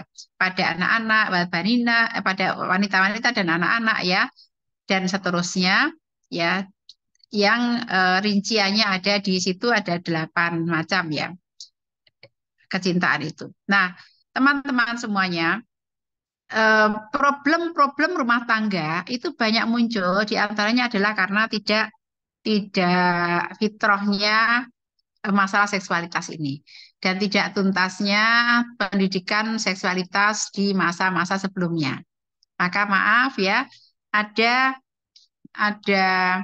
kasus-kasus di mana ada eh, pasangan yang menikah lalu kemudian si perempuan ini tidak mau disentuh oleh suaminya atau sebaliknya laki-laki tidak mau menyentuh istrinya dan ternyata dia mengalami penyimpangan seksual atau mengalami trauma seksual sehingga tidak mau disentuh seperti itu. Baik, ini ada rangkuman tentang 15 konsep tarbiyah jinsiah yang harus diajarkan pada anak. Ini saya ambilkan dari eh, salah satu sumber rujukan ya. Yang pertama adalah memperkenalkan konsep aurat. Ini apa titik-titiknya apa item maudhu'nya atau ya atau tema-temanya. Memperkenalkan konsep aurat dan itu bertahap sesuai dengan usianya. Kemudian memisahkan tidur anak dan menjelaskan adab-adab kesopanan di rumah dan di luar rumah. Adab-adab kesopanan tadi saya katakan. Berkata aja misalnya. Oh ya, nanti akan muncul pertanyaan biasanya. Sebaiknya mengajarkan anak pada menyebut aurat itu apa gitu. Maaf, ada orang-orang yang pakai menurut saya terpapar sih ya budaya Barat gitu yang mengatakan nggak apa-apa dari kecil sih mereka beritahu ini vagina, ini penis misalnya.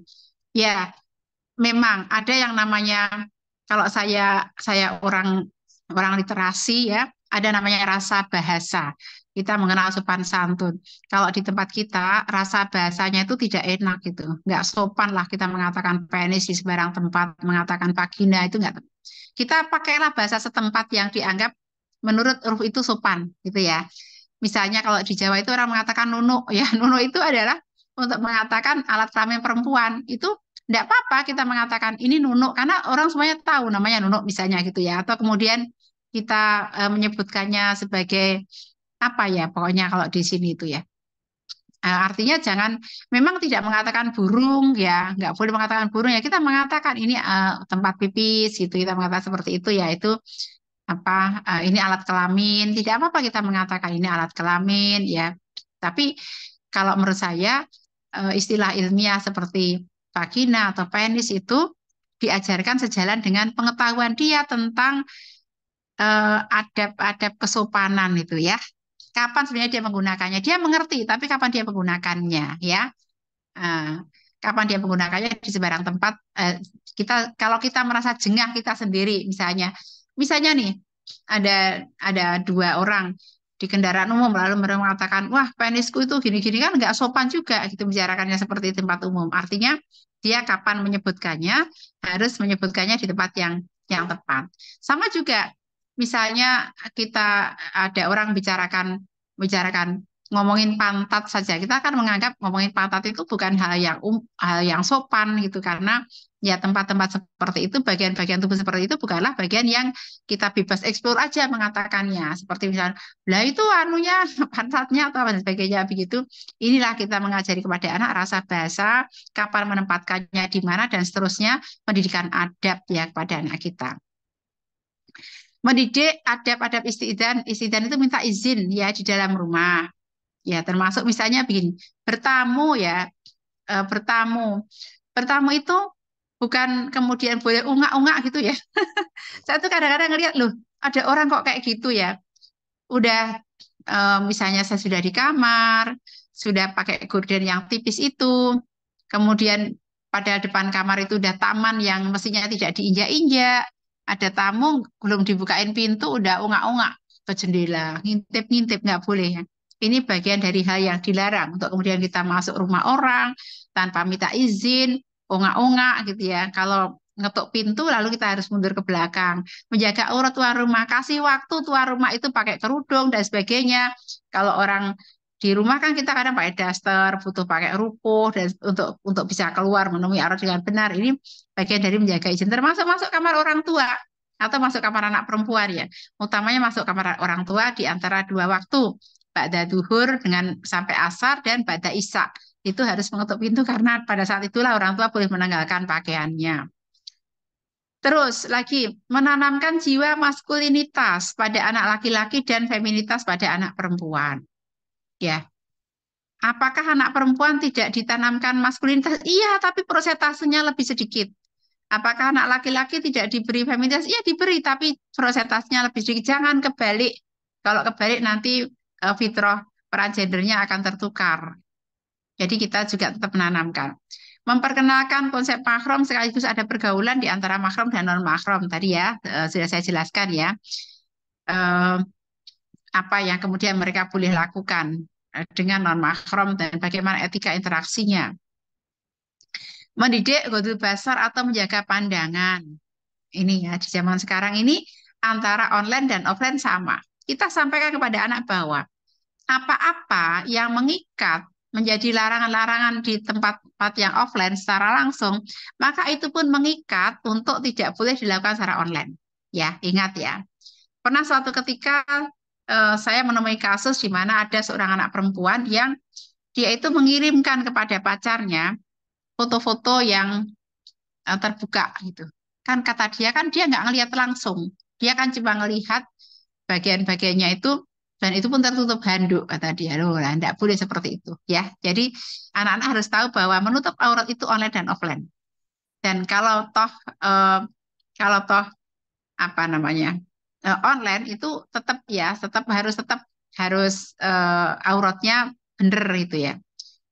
Nih, termasuk acara-acara seperti ini ya teman-teman. Kadang-kadang Zoom itu saya kadang-kadang mendapati orang-orang ya para perempuan yang Zoom sambil tidur-tiduran, nggak menutup kerudung, nggak terasa buka itu ininya. Saya selalu menerapkan adab-adab untuk menuntut ilmu. Kalau mengikuti Zoom itu duduklah di kursi yang layak, di background yang layak. Kalau perlu belakangnya itu memang tembok, biar nggak ada di belakang melintas-lintas orang yang membuka aurat.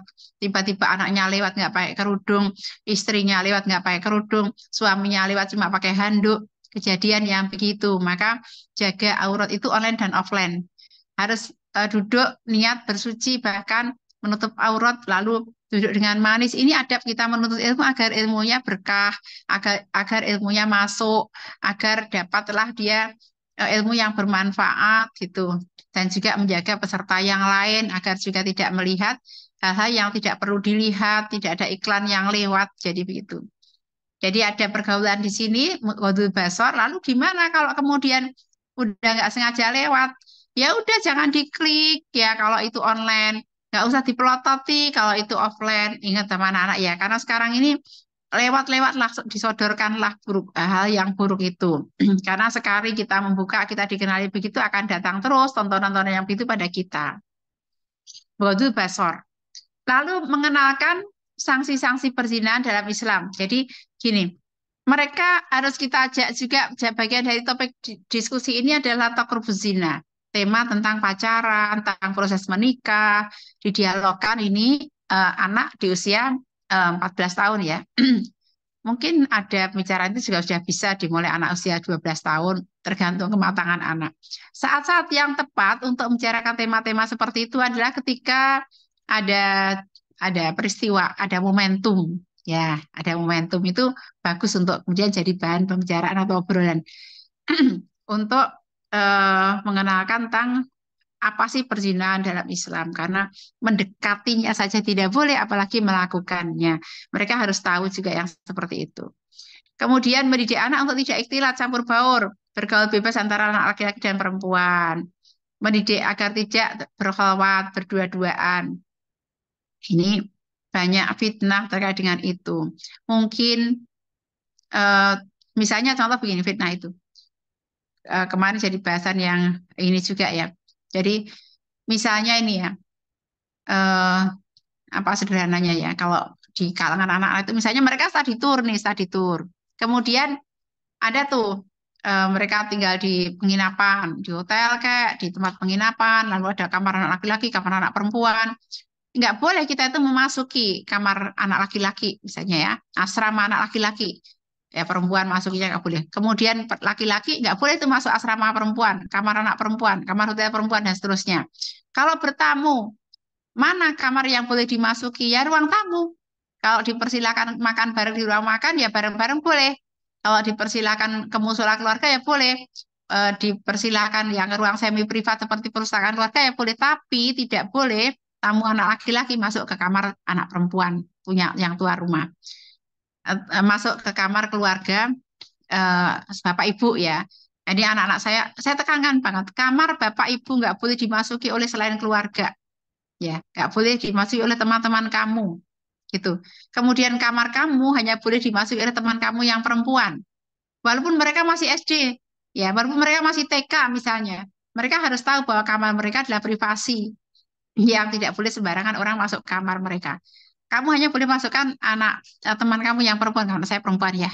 Yang laki-laki juga begitu, ya diberitahukan. Pada dasarnya tamu itu tidak masuk kamar, pada dasarnya. Tapi kalau ada keperluan, kadang mau sholat bareng, kadang mau numpang ganti baju, kadang apa, tidak boleh yang berbeda gender ya. Kalau anak laki-laki mau numpang ganti baju ya sana di kamar mandi depan sana, nggak boleh dimasuk di kamar anak perempuan. Misalnya contoh begitu. Jadi ini bagian dari ikhtilat atau campur baur yang mereka diajak. Jadi misalnya pembicaraan-pembicaraan kayak gitu tuh di apa ya dibuka aja ke anak-anak. Kalau misalnya duduk ngobrol-ngobrol gimana cara duduknya. Ya, kemudian kalau mereka harus bonceng-boncengan, siapa mereka boleh-boleh boncengan, harus yang sesama jenis misalnya. Tuh.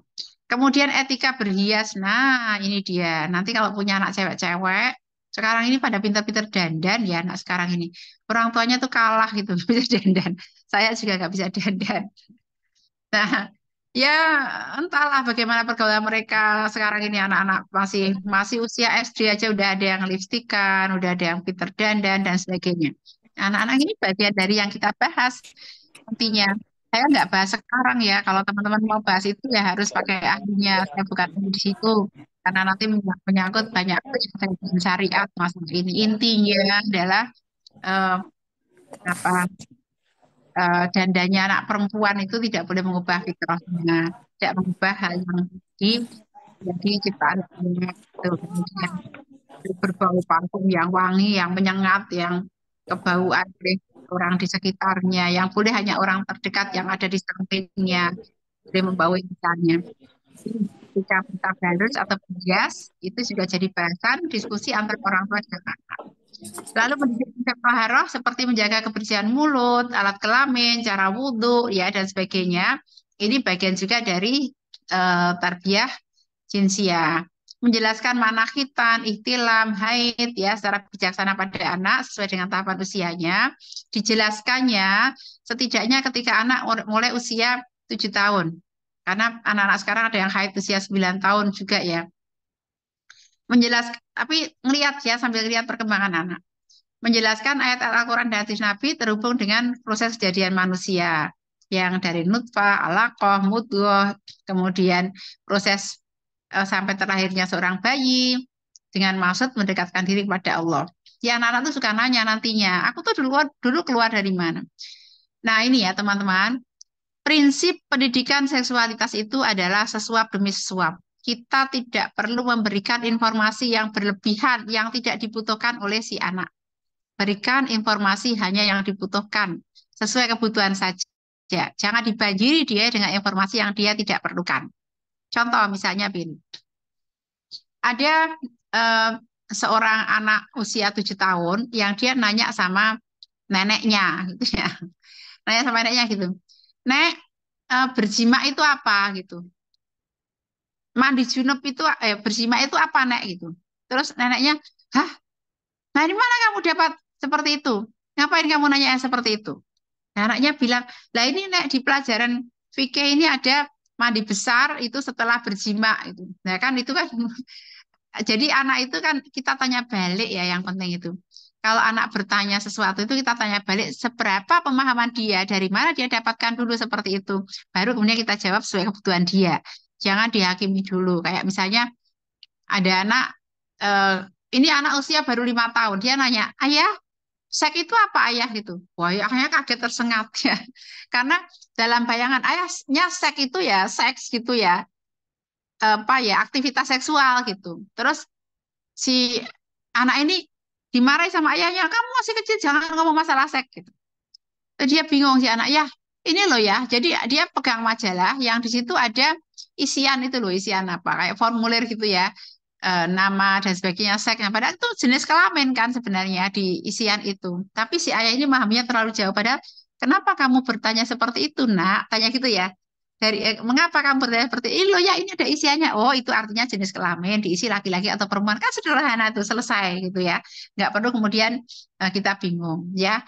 Atau ada anak perempuan ini usianya berapa ya? 8 atau 9 tahun mungkin. Tanya sama mamanya, Mama, Mama, aku tuh gimana dulu Mama itu kok bisa hamil sama Papa itu gimana? Bingung, aku nggak bisa jawab, tak tinggal hari saja misalnya. Jadi atau ditanya tentang haid, nggak bisa jelasin. Kalau orang tua sedang tidak bisa menjelaskan, tidak punya ilmunya, nggak usah ngarang-ngarang, ngaku aja. Misalnya, ibu belum tahu jawabannya ya nak, ibu tarik dulu jawabannya. Ibu akan jawab berapa hari lagi misalnya. Lalu kita cari tahu ya. Nanya ini jawaban kayak gini gimana ya? Misalnya nanya Pak Bahre atau nanya ustazah yang lain, ustazah yang lain gitu.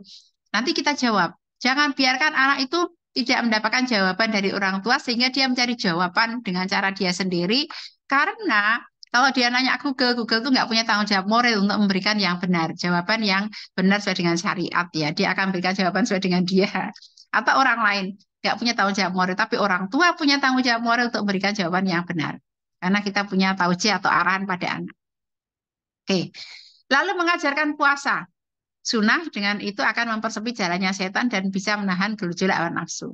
Jadi anak-anak itu di usia mulai 14 tahun itu akan sudah mulai muncul ya apa ya nafsu syahwatnya. Maka kita ajari anak puasa di sini. Puasa Daud itu bagus untuk SMP, SMA, anak kuliah ya sampai puasa Daud, kemudian puasa Senin Kamis lalu puasa Daud dan juga aktivitas olahraga, aktivitas fisik yang lain untuk menyalurkan energi mereka yang berlebihan. Sekaligus juga kita harus mengurangi paparan-paparan pornografi dan porno aksi baik online maupun offline. Karena semakin banyak paparan itu juga produksi hormonnya juga akan berlimpah ruah gitu ya, hati-hati. Kemudian tentang etika kehidupan suami istri secara Islam baru boleh diajarkan ketika mereka benar-benar akan menikah ya. Di pendidikan pranikah itu disampaikan tentang bagaimana kehidupan suami istri ya di dalam kehidupan seksualitas mereka. Begitu sahabatku semuanya, terima kasih sudah menyimak. Masih ada waktu untuk tanya jawab. Saya persilahkan, semoga yang sedikit ini bermanfaat dan kalau ada yang keliru, saya siap untuk diluruskan atau diberikan pemahaman yang lebih baik. Terima kasih. Assalamualaikum warahmatullahi wabarakatuh. Saya Waalaikumsalam kembali ke wawancara. warahmatullahi wabarakatuh. Terima kasih Umi. Masya Allah ya, barakallah. Alhamdulillah Umi. In apa informasi dan ilmunya, Masya Allah. Untuk Bunda Ayah, boleh nih masih ada waktu untuk bertanya. Boleh lewat chat atau langsung raise hand dulu, baru nanti dibuka mic-nya ya. Di area chatnya belum ada ya.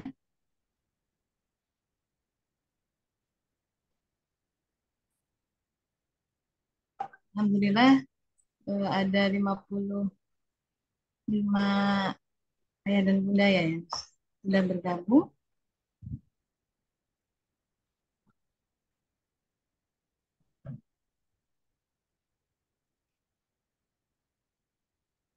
Ada pertanyaan? Tunggu 5 menit ke depan. Bunda, Bunda Raihan tadi ya? Buka soalnya. Boleh? Mumpung. Oh Boleh, iya. boleh bertanya. Oh, silakan, silakan. Ya. Bismillahirrahmanirrahim. Assalamualaikum warahmatullahi wabarakatuh. Waalaikumsalam. Ya, gini Ustazah, kan anak saya itu yang pertama, perkenalkan dulu nama saya Rika, orang tua dari dua anak di STIP. Anak saya itu yang kelas 1 kelas 6 dan satu kelas kelas 3. Yang ini saya tanyakan untuk masalah balik mereka nih, Ustazah. Pertama, untuk kondisi Putus ya? Putus. Assalamualaikum. Ya, maaf Bu, suaranya tadi hilang.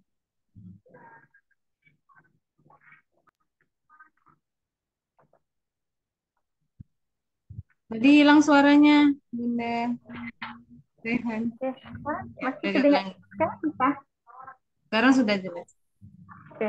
Nih, saya mau menanyakan tentang balik anak-anak ini. Pertama kan untuk ananda yang saya yang laki-laki itu, dia sekarang usianya 12 tahun dan belum balik. Dia suka mempertanyakan, Bunda, balik itu kayak mana? Kapan kami dibalik? Kayak mana kalau kami ini prosesnya di pesantren?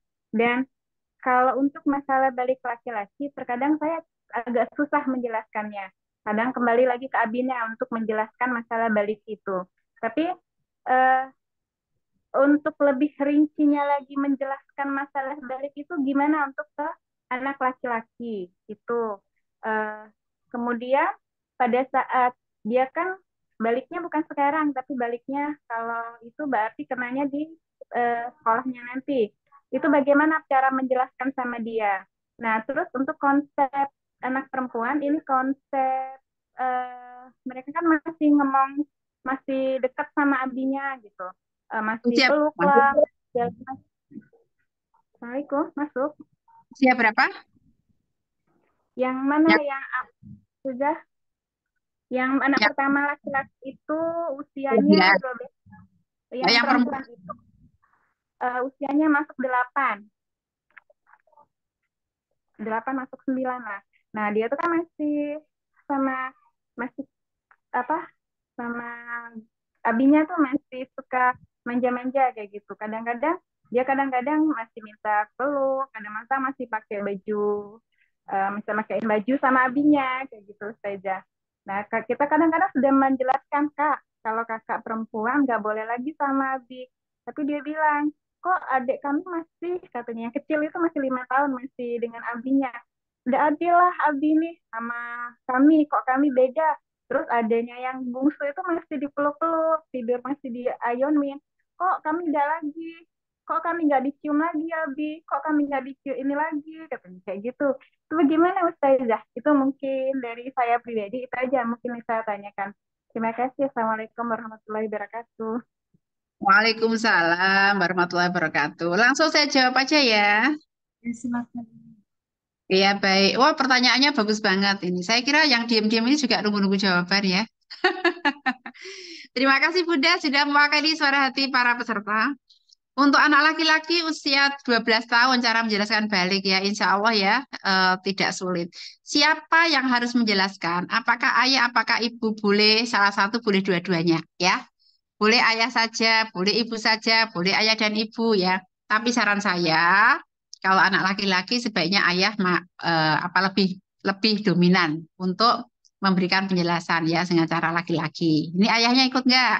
Kalau nggak ikut nanti dimintai rekamannya ya, dikasih rekamannya, suruh nonton ayahnya. Jadi sebenarnya siapa yang harus menjelaskan urusan balik ini, baik pada anak laki-laki dan anak perempuan? Sebenarnya dua-duanya boleh, ayah boleh, ibu boleh, ayah ibu boleh, tapi sebaiknya sesuai gendernya. Kemudian anak laki-laki, bagaimana cara menjelaskan baliknya? Boleh juga ditanya ya, di sekolah kamu dapat pelajaran nggak tentang balik? Kamu sudah tahu belum tentang balik? Kita gali apa yang dia pahami sebelum kita menjelaskan.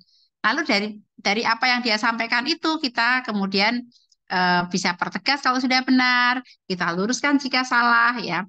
Balik itu nah artinya sampai. Sampai apa? Sampai pada batas usia. Ya, eh, untuk kemudian dia mendapatkan taklif. Taklif itu apa? Taklif itu adalah beban atau tanggung jawab ya di dalam masalah syariat. Jadi sudah dikenai kewajiban syariat, sudah punya hak untuk mendapatkan pahala sendiri, nabung pahala sendiri gitu. Bukan hanya masalah oh kamu sudah dosa loh, bukan. Tapi kita juga basiro wa nadhiro. Jadi diseimbangkan antara kabar gembira dan juga antara peringatan ya Basiro wa Nadhiro itu. Jadi bukan hanya nanti kamu tuh udah punya dosa kamu sendiri kalau kamu udah balik. Artinya kita dahulukan, ya nak, kalau balik itu udah sampai pada syariat, kamu tuh boleh nabung pahala kamu sendiri untuk masuk surga gitu ya. Tapi juga kamu harus menanggung sendiri kalau kamu lakukan kesalahan, pelanggaran syariat. Maka menuju balik itu kamu harus ngerti syariat ya, tentang gimana sholat, gimana berpuasa, gimana zakat. Tadi Bunda boleh beli buku Pintar Iman Islam ya kepada Pak Batiar atau pada panitia nih ya. Terus di situ ya, jadi kita kita jelaskan tentang balik itu adalah sampai. Balik itu adalah sampai pada batas usia taklif. Nah, usia berapa pada saat balik? Ya, itu usia apa namanya tanda-tanda apa? Batasnya apa? Itu batasnya namanya mimpi kalau anak laki-laki ihtilam. Mimpi apa? Ada mereka nanya tuh, mimpi apa nanti? Aku tuh mimpi apa gitu ya? Aku belum mimpi kata temanku udah mimpi apa gitu kan? Saya juga nggak tahu. Saya tanya suami saya, jadi mimpi apa toh gitu ya? Kadang-kadang mimpinya itu juga nggak jelas kata suami saya ya. Kadang-kadang mimpinya juga nggak jelas, tapi ya udah seneng aja gitu. Kemudian keluar aja air mani gitu. Jadi kita nggak perlu menjelaskan, oh mimpinya tuh kamu melakukan hubungan suami istri nggak selalu begitu katanya. Boleh nanti nanya sama suaminya masing-masing ya. Jadi ini ngimpi apa toh gitu. Sebenarnya tuh mimpinya tuh mimpi apa? Karena kita perempuan kita nggak pernah bermimpi, jadi kita nggak tahu. Mimpinya tuh mimpi apa toh gitu. Ini sebenarnya mekanismenya begini ya, bahwa kalau kalau mekanisme ilmiahnya bahwa hormon itu sudah mencapai pada kematangan tertentu sehingga terjadilah produksi air mani. Pada laki-laki air mani itu harus dikeluarkan secara berkala, ya, dan itu tentu dengan melalui alat kelaminnya. Dan itu tentu harus pakai ada alasannya. Nah, di antaranya adalah dengan bermimpi. Kalau dia udah penuh, dia kalau mimpi aja lalu dia keluar sendiri gitu. Kita bilang, kamu bermimpi sesuatu yang mungkin indah atau menyenangkan, yang menyebabkan kamu itu pipis atau seperti ngompol, tetapi konsistensinya itu berbeda, atau nggak kayak pipis biasa. Dia nggak pesing, dia baunya berbeda, dia warnanya putih, misalnya ya. Itu kalau Bunda Bunda siapa Eli Risma itu kan sampai membuat air kanji, nunjukin kayak gini loh, seperti itu ya. Atau pakai susu yang encer misalnya sampai seperti itu. Kita nggak perlu misalnya nggak harus kemudian pakai fisik mencerangkan ya, tapi kita mengatakan menyebabkan kamu itu ngompol jumlahnya nggak banyak, tetapi dia lengket gitu ya. Lengket itu namanya air mani. Kita nggak apa-apa kita sebutkan namanya air mani yang akan keluar dari eh, sumber yang berbeda dengan air kencing kamu. Kalau kencing kan berasal dari saluran kemih gitu. Nah, mimpinya kayak apa ya? Kamu tunggu aja. Umi juga nggak tahu, nggak pernah melakukannya. Tetapi eh, bisa saja bisa saja sesuatu yang akan menyenangkan seperti itu. Itu namanya adalah kamu balik gitu. Nanti kita bisa tanya dari waktu ke waktu. Saya kalau anak di pondok itu Bu, pulang anak anak laki-laki di pondok usia SMP, dia pulang atau kita menjenguk dia. Dari waktu ke waktu saya tanya, "Nak, kamu udah balik belum?" Belum, Mi. Itu. Oh, kalau balik bilang sama ibu ya, gitu. Besok lagi begitu lagi. Nak, kamu sudah balik atau belum? Gitu. Oh, sudah, aku sudah balik. Alhamdulillah. Berarti selamat ya. Kita selamatin tuh. Selamat ya, kamu udah punya pahala kamu sendiri. Maka bahaya banget ya orang tua yang tidak pernah mengajarkan masalah balik ini kepada anak, masalah ikhtilam pada anak, sehingga dia tidak tahu bahwa setelah ikhtilam dia harus bersuci. Maaf, saya minum sebentar ya.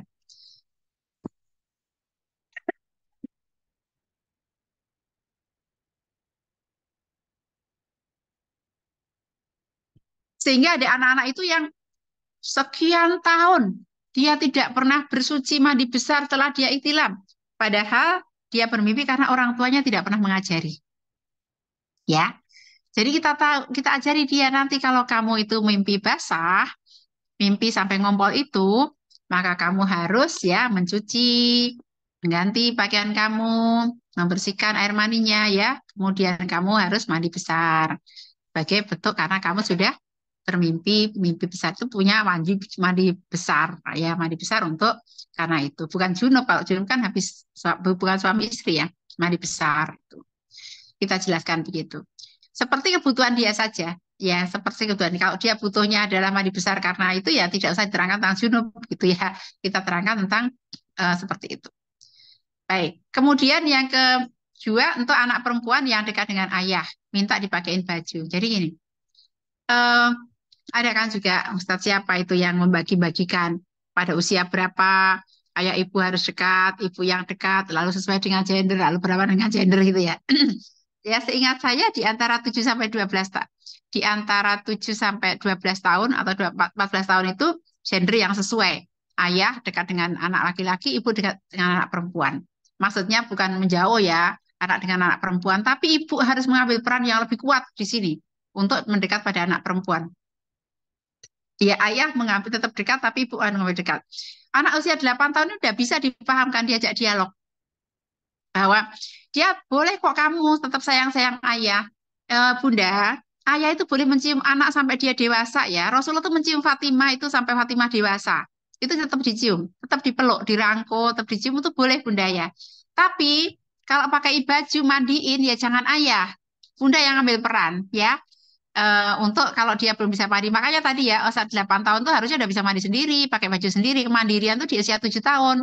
Ini mundur ke belakang, Bunda harus kemudian eh, membuat si anak ini bisa mandiri pakai baju sendiri dan seterusnya. Ayah cukup mengambilkan baju aja, disiapin.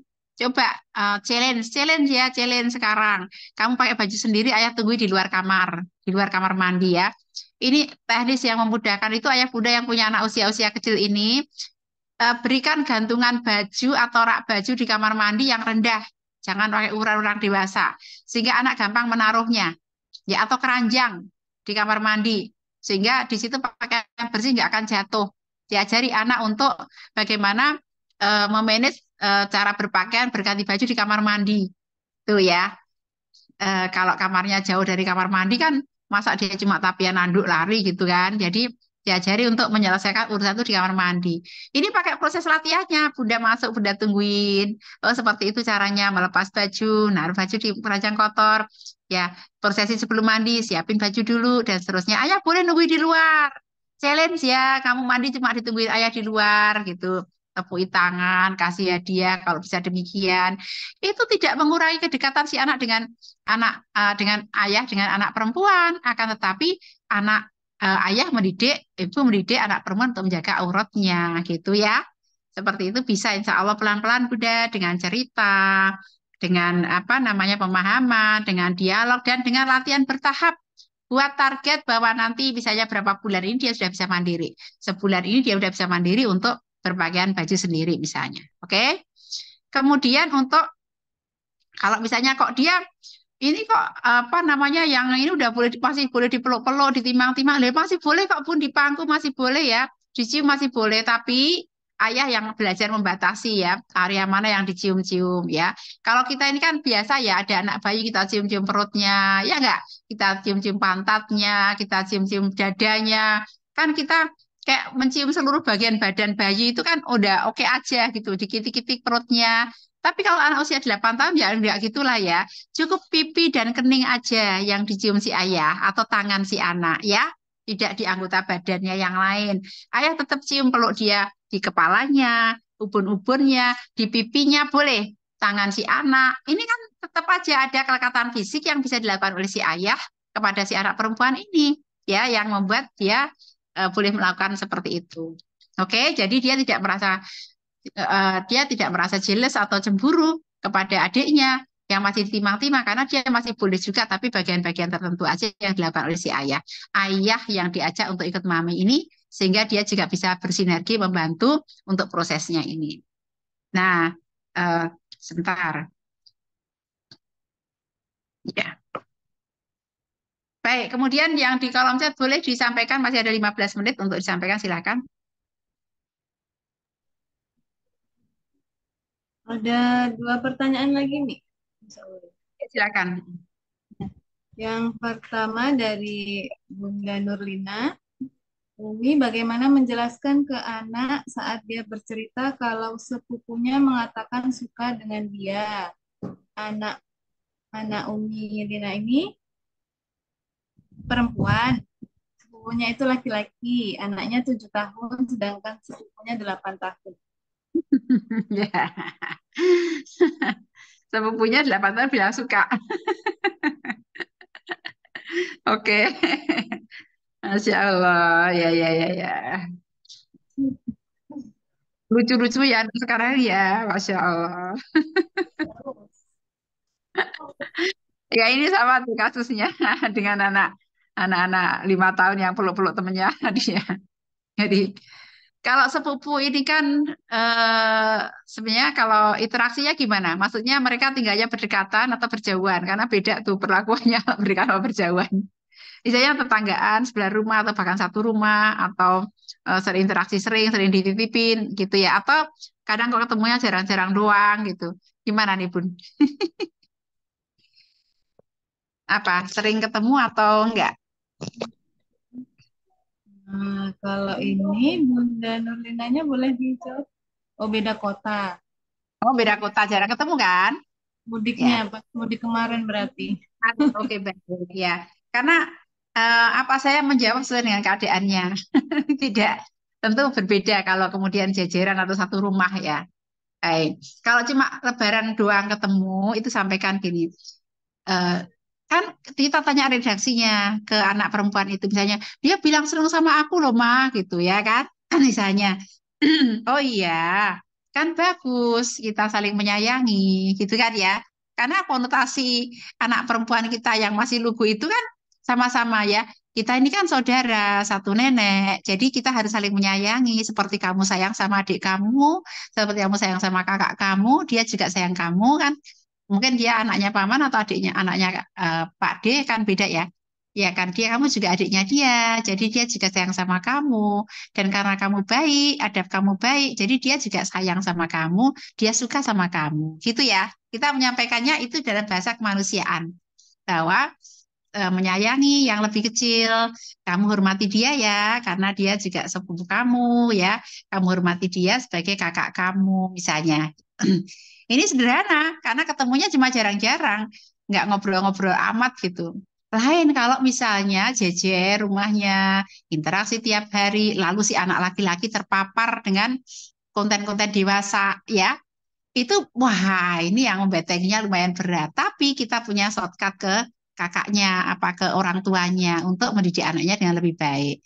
Tapi kalau cuma jarang-jarang begitu cukup begitulah ya. Ntar lagi juga udah lupa Bun.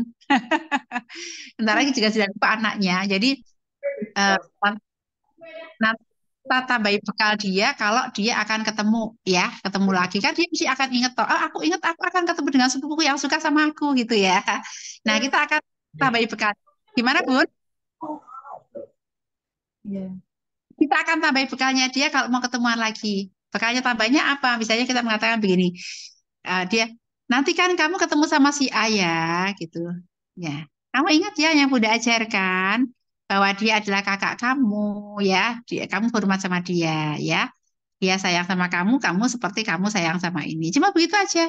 Nah, kita lihat bagaimana cara bergaul dia gitu agar dia tidak kemudian terlalu jauh kita menyampaikan atau kita khawatir jangan-jangan nanti diajak pacaran dan sebagainya enggak. Ya kita sebatas bahwa ini kasih sayang seorang kakak kepada adik saja gitu. Gitu ya Bun ya. Masih Umi jawab Masih ada yang di kolom chat boleh dibacakan. ya. Untuk yang pertanyaan kedua, insya Allah rekamannya akan dibagi oleh Mas ya, insya Allah. Untuk pertanyaan ketiga dari Bunda Ingrid. Assalamualaikum. Izin bertanya Bu. Jika anak Iya. perempuan yang di pesantren atau boarding mengingat waktu ngobrolnya kita terbatas, apa poin-poin penting terkait pendidikan seksualitas yang harus kita selalu tanyakan di setiap waktu telepon? Dan anak saya insya Allah akan boarding, namun sekarang belum menstruasi. Apa yang harus saya lakukan untuk memastikan ketika nanti dia menstruasi, dia mendapatkan pendampingan yang baik? Seperti itu. Baik. Terima kasih pertanyaannya Bunda. Selamat kepada para ayah Bunda yang tahun ini akan masukkan anaknya ke boarding school ya. Mungkin usia SMP, ya sementara mereka akan menghadapi masa-masa balik mereka tanpa pendampingan Bapak Ibu sekalian secara fisik ya. Bapak Ibu, membekali anak itu memang kita optimalkan sebelum mereka pergi pondok ya. Banyakin dialog ya, surai dia dengan kasih sayang sehingga ikatannya kuat. Curain dia dengan pelukan, dengan obrolan sehingga ilmunya nambah dan sebagainya. Kemudian untuk menyalurkan apa yang menjadi unek-unek mereka, ayah bunda bisa bekalkan selembar buku, sebuah buku dan pulpen pada anak itu kita sampaikan, nak, kalau kamu punya unek-unek yang mau disampaikan, kamu pengen cerita, pengen curhat, ibu nggak ada, waktu teleponnya terbatas, kamu tuliskan di ini ya. Nanti ibu akan baca pada saat ibu menengok kamu. Jadi kita punya rekaman apa yang menjadi kegalauan dia dari waktu ke waktu. Kita bisa melihat gerakan dari perasaan si anak ini selama 1 bulan kita tidak menengoknya dengan diary yang kita berikan pada dia. Kemudian ibu juga selain di masa penelponan yang terbatas, ayah ibu bisa mengirim surat fisik. Wow, itu seneng banget loh. Anak-anak di pondok mendapatkan surat fisik dari orang tuanya itu seneng banget, sesuatu banget ya. Dia akan merasakan, iki dapat ini ya, dapat kunjungan spesial. Biasanya itu kalau saya membuatnya, saya kasih kiriman paket makanan, di situ diselipin surat yang dalam amplop sehingga dia bisa baca. Kadang kasih uang saku di situ sehingga si anak bisa membaca suratnya. Ya, ya Bunda bisa lakukan itu. Jadi kalaupun misalnya ayah Bunda di Bangka, di Belitung, ayah Bunda di Riau, mondoknya di Jogja misalnya atau di Jakarta, kirim paket makanan, makanan kesukaan dia. disertai surat-surat di situ. Bisa dilakukan rutin bulanan, kan nggak ada larangan mengirim makanan, ya kan? Sebulan sekali mengirim karena nengoknya bisanya 1 semester 1 kali karena jauh. Setiap bulan mengirim surat dan makanan. Tulis saja semua bekal-bekal yang kita berikan. Wahai anakku sayang, apa kamu sudah balik gitu. Nah, ayah bunda dulu terlewat ya menyampaikan tentang tata cara eh, mandi besar. Ini ayah bunda sampaikan misalnya. Boleh ya disampaikan begitu. Nanti dia boleh membalas suratnya. Kasih kalau balas surat alamatnya. Ini udah kasih amplop sama perangko sekalian kalau dia mau kirim surat. Misalnya. Boleh seperti itu. Ah, lucu banget ya kayak jadul. Itu romantis banget loh. Nanti disimpan jadi surat-surat ibu untuk anaknya. Nah, surat-surat anak untuk ibunya itu ya. Itu menyenangkan banget. Kalau enggak anak-anak itu kadang-kadang anak saya nulis tuh ditulis suratnya untuk saya difoto sama Ustadz dikirimkan ke saya. Tapi kan hal yang tidak rahasia sifatnya. Misalnya, Bu, seragamku udah jelek, tolong kirim buat beli seragam ya. Terus kirimin aku makanan ini ya kan gitu aja. Yang dikirimkan Ustadznya fotonya difoto dikirimkan ke saya. Nggak ada hal yang rahasia. Tapi hal yang rahasia kan harus dirahasiakan. Jadi dipakai surat seperti itu. Kemudian kalau anak kita spesial kayak agak misalnya agak pemalu atau agak gimana secara umum kita bisa menghubungi musrif atau musrifahnya untuk minta pendampingan secara khusus ya. Kita bisa nanya-nanya. Makanya jaga hubungan baik dengan pihak pihak pondok ya. Baik ustadzah, ustadz atau wali kelasnya atau musrif-musrifahnya atau kepala sekolahnya atau owner yayasannya sehingga kita juga bisa dibantu untuk mendampingi jika diperlukan. Nah, optimalkan pada saat anak pulang untuk banyak berdialog dengan dia. Pada saat penjengukan, kita banyak mendengarkan kalau bisa, jangan banyak ceramah. Ya, dengarkan apa yang kamu rasakan, ya. Kapan kamu merasa apa seneng banget di sini gitu ya. Apa kamu pernah menangis dan sebagainya. Jadi, kita banyak mendengarkan daripada kita banyak ceramah pada saat waktu yang sedikit di penelponan maupun di penjengukan seperti itu. Gitu ya, Bun ya. Di checklist kalau perlu pembekalan yang kurang apa dari sekarang biar bisa dikejarkan sebelum dia berangkat agenda-agenda topik maudhu atau tema pembicaraan itu sudah kita sampaikan kepada mereka. Silakan kalau ada lagi. Masya Allah. Apa pertanyaan lagi terakhir kalau boleh. Ya. Masih ada. Untuk pertanyaan di chat, alhamdulillah sudah terjawab dan belum Ya. ada yang baru. Saya closing statement aja ya kakak ya. Gimana nih? Saya closing statement aja. Oh, iya boleh. Ya baik. Baik teman-teman semuanya. Untuk buku persiapan boarding kayaknya nggak ada, tapi saya menulis beberapa tulisan tentang itu. Nanti saya kirimkan kalau ada ya. Kalau saya masih bisa melacak tulisan-tulisan saya tentang persiapan ke boarding ya. Baik, saya belum bisa memberikan rujukan referensi tentang persiapan anak ke pondok, tapi ada beberapa saya tulis tentang serial-serial di pondok itu. Nah, teman-teman semuanya, terima kasih sudah mengobrol di acara kita kali ini. Begini, kita harus mengingat bahwa pada saat kita sudah menjadi orang tua, itu kita tidak lagi hanya berpikir tentang diri kita sendiri. Di dalam tindakan kita sehari-hari, di dalam interaksi kita sehari-hari, baik di dalam rumah maupun di luar rumah. Di dalam rumah ketika kita berperan, diri kita sebagai seorang anak dari orang tua kita, sebagai seorang istri dari suami kita, sebagai seorang ibu bagi anak-anak kita, atau sebagai seorang nenek, kalau saya nenek dari 3 orang cucu, itu akan diperhatikan oleh anak-anak kita. Bagaimana kita menjalankan peran gender kita, peran tugas kekhilafahan kita, ini kita perhatikan. Karena ada mata-mata, ada hati-hati, ada indera yang akan senantiasa memperhatikan apa yang kita lakukan. Termasuk di dalam sholat-sholat kita, ibadah kita. Oleh karenanya, semoga kesadaran itu membuat kita selalu menjaga diri kita. Berbuat yang terbaik, berkata yang terbaik, melakukan yang terbaik, dan terus menjadi jiwa pembelajar, sehingga dari waktu ke waktu apa yang kita lakukan akan semakin baik. Dengan demikian, semoga kita bisa bertanggungjawaban di hadapan Allah, bahwa kita sudah menyajikan yang terbaik dalam peran-peran kita, dan anak-anak kita mendapatkan warisan kebaikan. Karena setiap warisan kebaikan atau keburukan itu akan lama tinggal dan kita wariskan berketurunan-keturunan ya sampai turun-temurun akan ditiru oleh anak-anak keturunan kita. Maka sunnah sayyiat itu juga akan ditiru sampai ke bawah, dosanya jadi dosa jariah yang panjang. kemudian sunnah yang hasanah, ya, sunnah yang baik juga akan diturun ke bawah, pahalanya jadi pahala jariah yang panjang.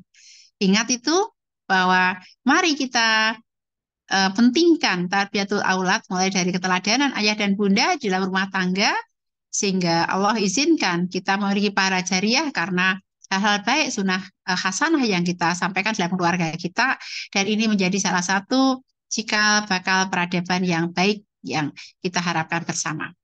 Semoga bermanfaat apa yang saya sampaikan, benarnya dari Allah semata-mata, kurangnya dari saya. Mohon dimaafkan jika ada yang kurang berkenan, ambil yang baik-baik saja dan saya mohon dikoreksi jika ada yang salah dari apa yang saya sampaikan.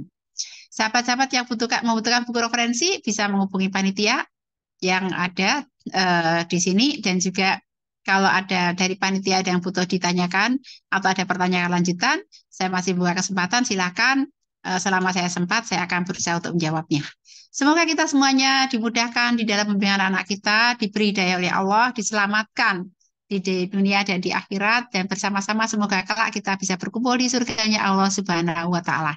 Terima kasih. Cukup sekian dari saya. Assalamualaikum warahmatullahi wabarakatuh. Saya kembalikan pada pembawa acara. Masya Allah.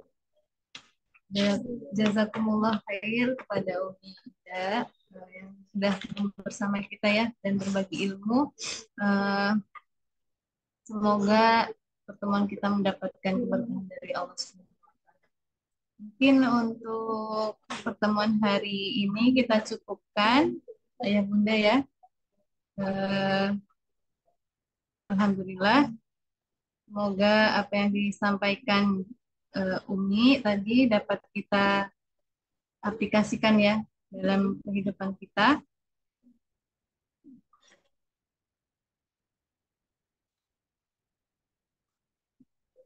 Jika ada catatan nanti boleh disampaikan di belakang layar mungkin ya di forum sekolah boleh juga atau chat pribadi untuk kebaikan pertemuan kita selanjutnya. Mungkin seperti itu. Kita tutup pertemuan kita dengan membaca hamdalah. Alhamdulillahirrahmanirrahim. Istighfar. Doa penutup majelis.